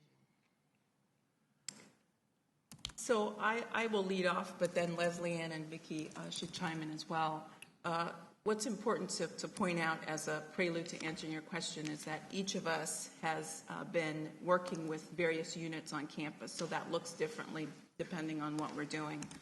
The first thing to say is that the university has these broad goals through the IDEAL framework: inclusion, diversity, evaluation, achievement, leadership. And that we've also allowed each of the units to have a bit of local control, to decide what they need to do in ways that will move their unit forward. And so the first issue, or the first aspect of measuring occurred last summer when we actually looked at all of these diversity action plans, and you will see that one of the measures is evaluation. So for each of their tactics, they had to list a mechanism for measuring. If they, for example, said we want to improve the recruitment of a particular group or the retention of a particular group, we asked them to indicate how they were going to measure that. Then, with the help of a group of folks on campus, including Jamie Moffitt and others, we assessed their strategies for evaluating each of those tactics, and then offered some insight and perspective. What we also made clear to the units is that the DAP plans are working and living documents. And so if they encounter new opportunities for improvement or new issues that they need to grapple with, they can add, delete, modify their documents in any way that allow them to achieve their goals. So short answer to this question is that it depends. We have consultation, and in fact, one of our colleagues is specifically focused on making sure that each unit has a plan for evaluation so that at the end of 3 years, we can talk about not just the plan, not just implementation process, but the impact of these things across the 5 measures that we've listed. We also invite any comments or suggestions that you have toward that end. No, I'm just trying to learn myself. Marcia, one other thing is, and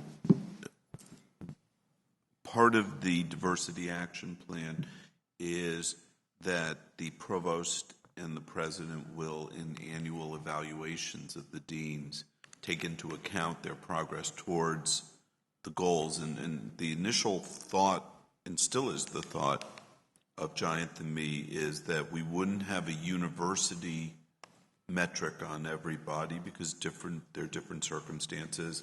And we have about, how many DAPs do we have? 40 something? We had 42 exhibits. We have 35 DAPs. 35 DAPs. So, and there's a vast difference between the library and CAS and, the music school of music and dance in my office, right? Different sizes, different types of people. And we allowed them each to sort of say, well, what are the things that you want to do? Give us like 2 in each category.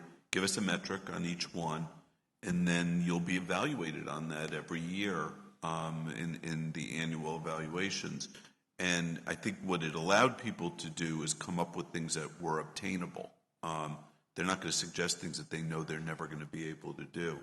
I think your question, which was a good question, and maybe we can give you some examples from the DAPs, because I think you said diversity is easy. You can just look at a statistic.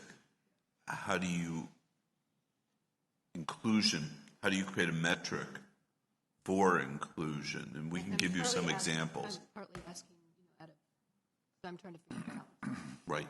So we can give you some ideas about what some of our units did, because they each had to do something in that because they each had categories, and so they might have picked very different things that they wanted to achieve, but they had to attach a metric. And I think Yvette's office went back and forth on these metrics. That was probably the hardest thing, is to get something that you could measure reasonably. It's not going to be precise, right, but get something. But that was important to us. Joe? Yeah.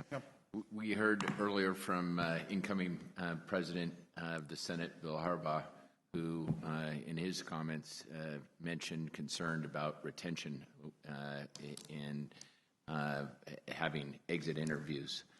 So it's one thing to work hard to be more diverse, and it's another to keep and also learn from those that may leave. Do you have any concerns about, are we conducting exit interviews? Do we have concerns in this regard? And what are we learning from folks that leave the university? So the exit interviews at the University of Oregon, at least at this particular stage in time, that process is a work in process. My understanding is that as a result of some of the DAP work, there are some pilot programming efforts being engaged with respect to exit interviews in HR. Perhaps Jamie would like to address that issue. But in addition to that, one of the things that we've really been doing, and I think that particular issue of sort of exit interviews pertains particularly to faculty and staff. But I'd also like to comment on what we're trying to do and what we've been doing actually very well in the Center for Multicultural Academic Excellence with respect to student retention. We have advisors there, and we have a system of programming there that actually allows us to engage our diversity excellence scholars in programs and interventive advising, so that if you look at the data included in your supplementary information, you'll see that many of our students who are part of CMA and the Diversity Excellence Scholarship Program are being retained because of those efforts. In addition to that, the diversity action planning process is also thinking about and working on state interviews, because in addition to finding out what's happening when people leave, we also want to find out why people stay and do more of that. And so that's another component of that. Jamie, would you like to? Yeah, so what I can share is, as part of our DAP for Finance and Administration, we did start this past year within Finance and Administration doing offering exit interviews basically for everybody in the portfolio, and it was a combination of surveys and then in-person interviews for people that wanted to take advantage of that. I do think it's another just great way to get feedback on issues, and it's one way to get feedback. We get feedback through a lot of mechanisms. The thing I would emphasize is the point that was just made is that when I went around and talked with staff across the portfolio, they were happy we were doing that, but the big feedback was, okay, how about if you do more interviews of those of us who aren't leaving? And that leads to the kind of stay interview / campus climate survey work that we're going to be doing moving forward. Vicki and Leslie Ann, anything to add? Not really. Ginevra, you had a question? You want to follow on the same? No, mine's a different one. Oh, okay. I had a slightly different. Hey, neighbor. Tell me a little bit about what's happening with folks with disabilities in terms of your thinking around diversity, equity, inclusion at this point, because it's almost like that's the hot topic of 30 years ago that's gone by the wayside. But what's happening in terms of that focus too, that lens? Sure. We have a number of different strategies related to issues of disability, but it's important to say that because of a variety of issues, disability is one of the many things that we focus on. So first is our partnership with the Accessibility Center, which is part of the undergraduate studies aspect of the way that we engage students on our campus. The second aspect of our work deals specifically with engaging faculty and staff in strategies around these issues. So the University of Oregon facilitates strategies groups with a variety of different interest groups on campus along racial, religious, and disability interests. And so we have a working group with faculty who are engaged in helping us to better understand how it is that we take care of faculty and staff along these issues. In addition to that, each of the DAPs has an opportunity to engage in disability work and disability planning and processes along that perspective. It is an area that we are engaged in, but would like to do better in the future. Are there things that we can add? I can mention one thing that is very direct, the new Knight Campus building. As part of the Diversity Action Plan put forward from the Knight Campus, one of their major goals was to make that entire new building completely abled for all types of groups. And so they've consulted with folks on campus and outside of campus, and made that as quite a centerpiece of their current diversity action plan. So that's for work buildings moving forward, and just the sensibility that this is a really critical component of new growth on campus. I would just add to that, especially referencing back to this piece of retention and the Center for Multicultural and Academic Excellence. Another piece of ability that we're seeing is our own mental, emotional ability. Wellness has also very much risen to the top in our sense of concern and ensuring that folks are safe and well and able to thrive on our campus. If we look at the race ethnicity composition, the deans really stand out where you've got the highest concentration of people of color. I'm curious what strategies, because I remember when I was my past service, I don't think that was.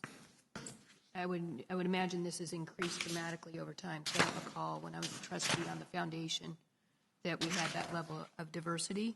So one is what strategies, and then two, how is that by having people of color in hiring positions, is that helping you hire more tenure track professors? That's a great question. And on the latter one, I don't have an answer. I'll ask Giant, but I'm not sure he has an answer to that, because probably my guess is the faculty member or the dean that's hired the most, at least African American faculty members, is Andrew, and he's not.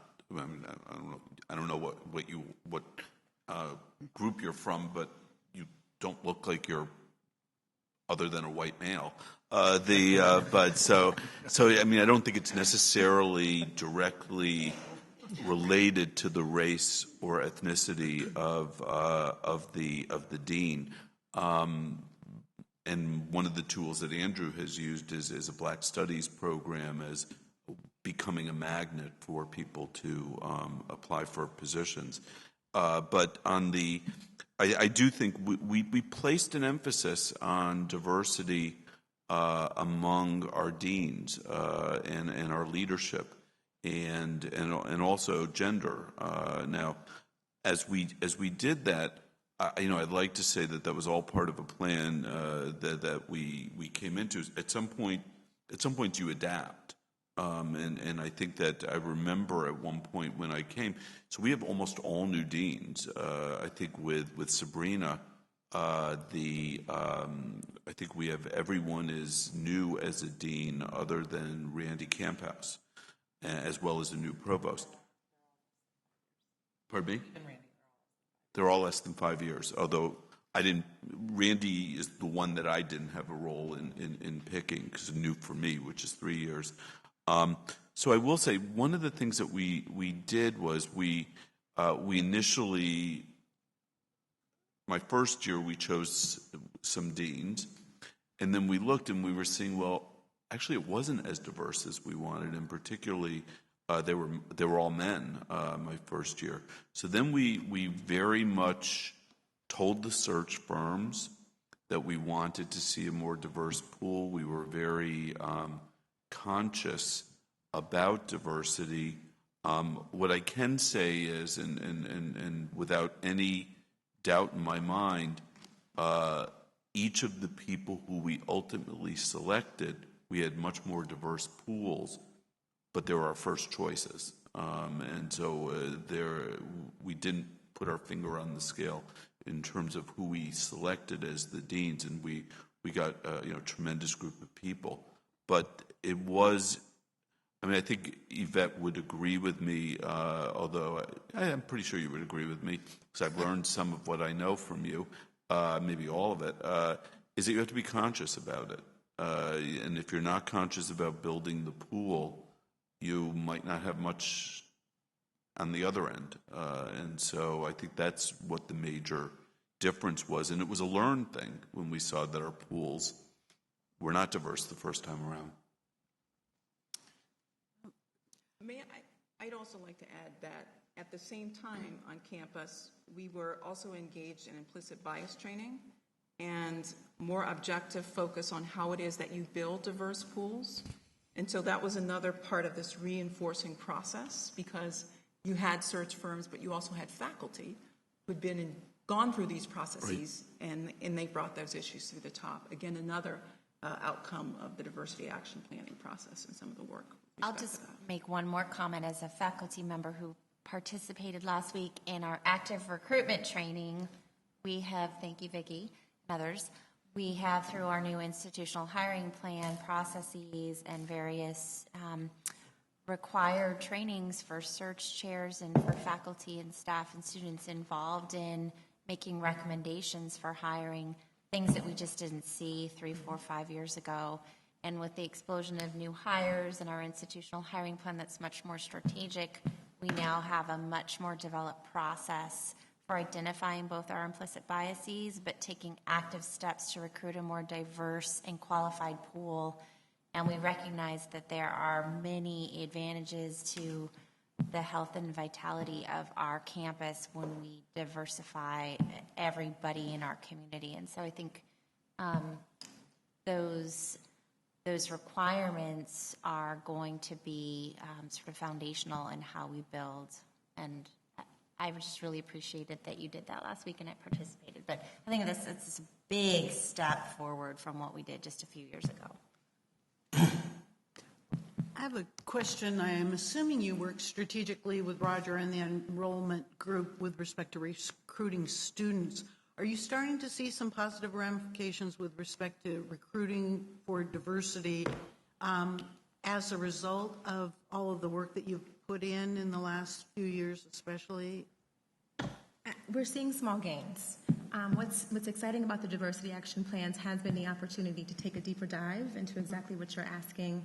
And what we've also identified that's become a need here in Oregon in particular is trust building and relationship building within communities much earlier. So we're in the process now of doing more formal inventory of the kinds of partnerships we have, whether it's a bridge pipeline, a recruitment retention, even a career placement opportunity, really understanding too how we can better champion for our community members and their families, having better connections with K-12 and those counselors. So we've done a much more intentional strategic view really of how best we can not only sort of get students here, but build trust with those families and communities to assure them that we too hold their values as well as their priorities close to ours. And spending the time and money to go outside of the local area in particular. And to your point of time, and as VP mentioned, we are a lean team. So part of the opportunity too is how better can we expand our partnerships to be much more sustainable and further embedded within different schools, colleges, units, so that it's not just the same folks going and providing engagement. Thank you. So I believe, Mary, that this year's admitted class, which it's not solidified yet because we won't have it for sure until October, has the largest proportion of underrepresented minorities of any admitted class. Now, within that group, there's, we do better in some groups than other groups. We do particularly well. We're making good progress with Latino populations, partly because we're in Oregon and that population group is growing here as elsewhere. Hard for African Americans, and I think the gains there are smaller. If I could add one more quick comment, the other opportunity that we have is to really think about not only how do we attract these students here, how do we keep them? And a significant obstacle and hurdle that many of them face is financial. So really thinking around diversity excellence scholarships, other opportunities that really ensure that they can thrive. Being admitted is just not enough. So I have a question.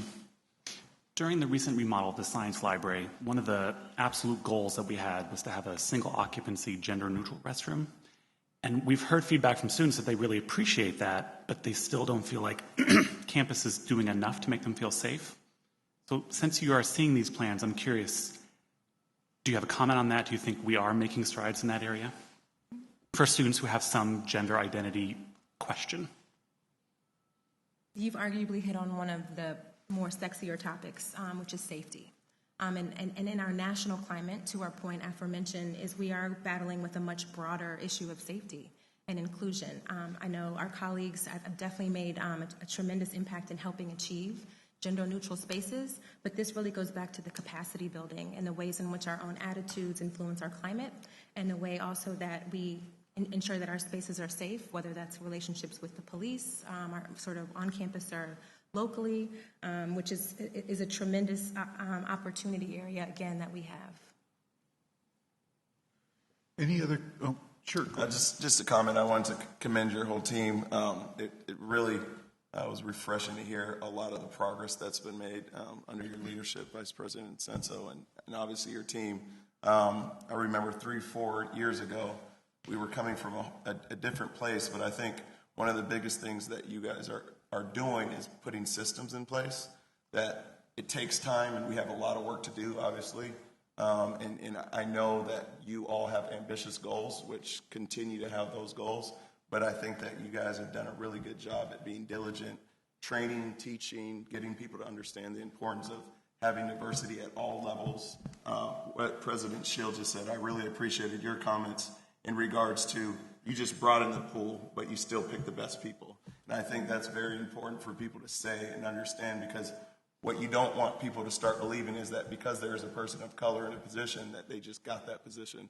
All of you are extremely qualified, and we're all fortunate to have you here at this university. So again, just very happy to see the progress that we've made, understanding that there's still a lot of work to do. And I completely appreciate your comments about the scholarships, the diversity building scholarships. I remember coming in as a freshman, the majority of my friends that were African American had that diversity building scholarship, and it was a really good scholarship. And I've had long-term relationships with a lot of those individuals, and it just gave them the opportunity to be able to be here. And they're all still strong Oregon supporters. So, thank you very much for your comments and your great work. What year did you come here? August in 2012. Boy, I agree. Congratulations. You're making great progress. You and your staff. We have a good team, and I'm very fortunate. I would say you that. do, but yes. Thank you. Thank you. Any other questions for any of the ladies that are at the table here? Okay, thank you very much. Thank you. Are you ready? I'm ready. We're the next topic we're turning to, and is the last topic, is the honorary degrees conferral question. And President Schill, it's yours. So I'm really excited today to recommend to the board that it confer honorary degrees on Lori Lokay and Carrie Mae Weems. I just want to take us back just a little bit of introduction. I talked about this in my statement. We did not do, as the memo that was in the materials described, we really have not been consistent with honorary degrees and haven't given one in quite a while. And when I became president, Chuck and I talked about this and said, boy, wouldn't it be good if we could get into a more regular pattern of doing this. And I think that's what we're going to see going forward. So what we did is we worked with the Senate to come up with a set of procedures and working within our policies to grant honorary degrees. And as I mentioned, the process is to be nominated for a honorary degree is first there's a committee. The committee is both involving the Senate as well as other people. I believe ASUO is on this committee, recommend some folks and faculty and administrative. And what we do is we solicit names fairly widely, and then people give their nominations. The committee is reviewed. The committee reviews them, sends some names to the Senate, and the Senate then recommends by majority vote in a closed meeting, so the press is not involved, obviously, a set of names. The Senate did that this year, and then the names are placed in a pool where they can be for up to 3 years. And then what I will do, or what I am doing, is bringing to you, I can bring 2 a year to you to confer degrees to. And so we went through that process this year, and these are the first 2 names from the pool that I'm bringing to you.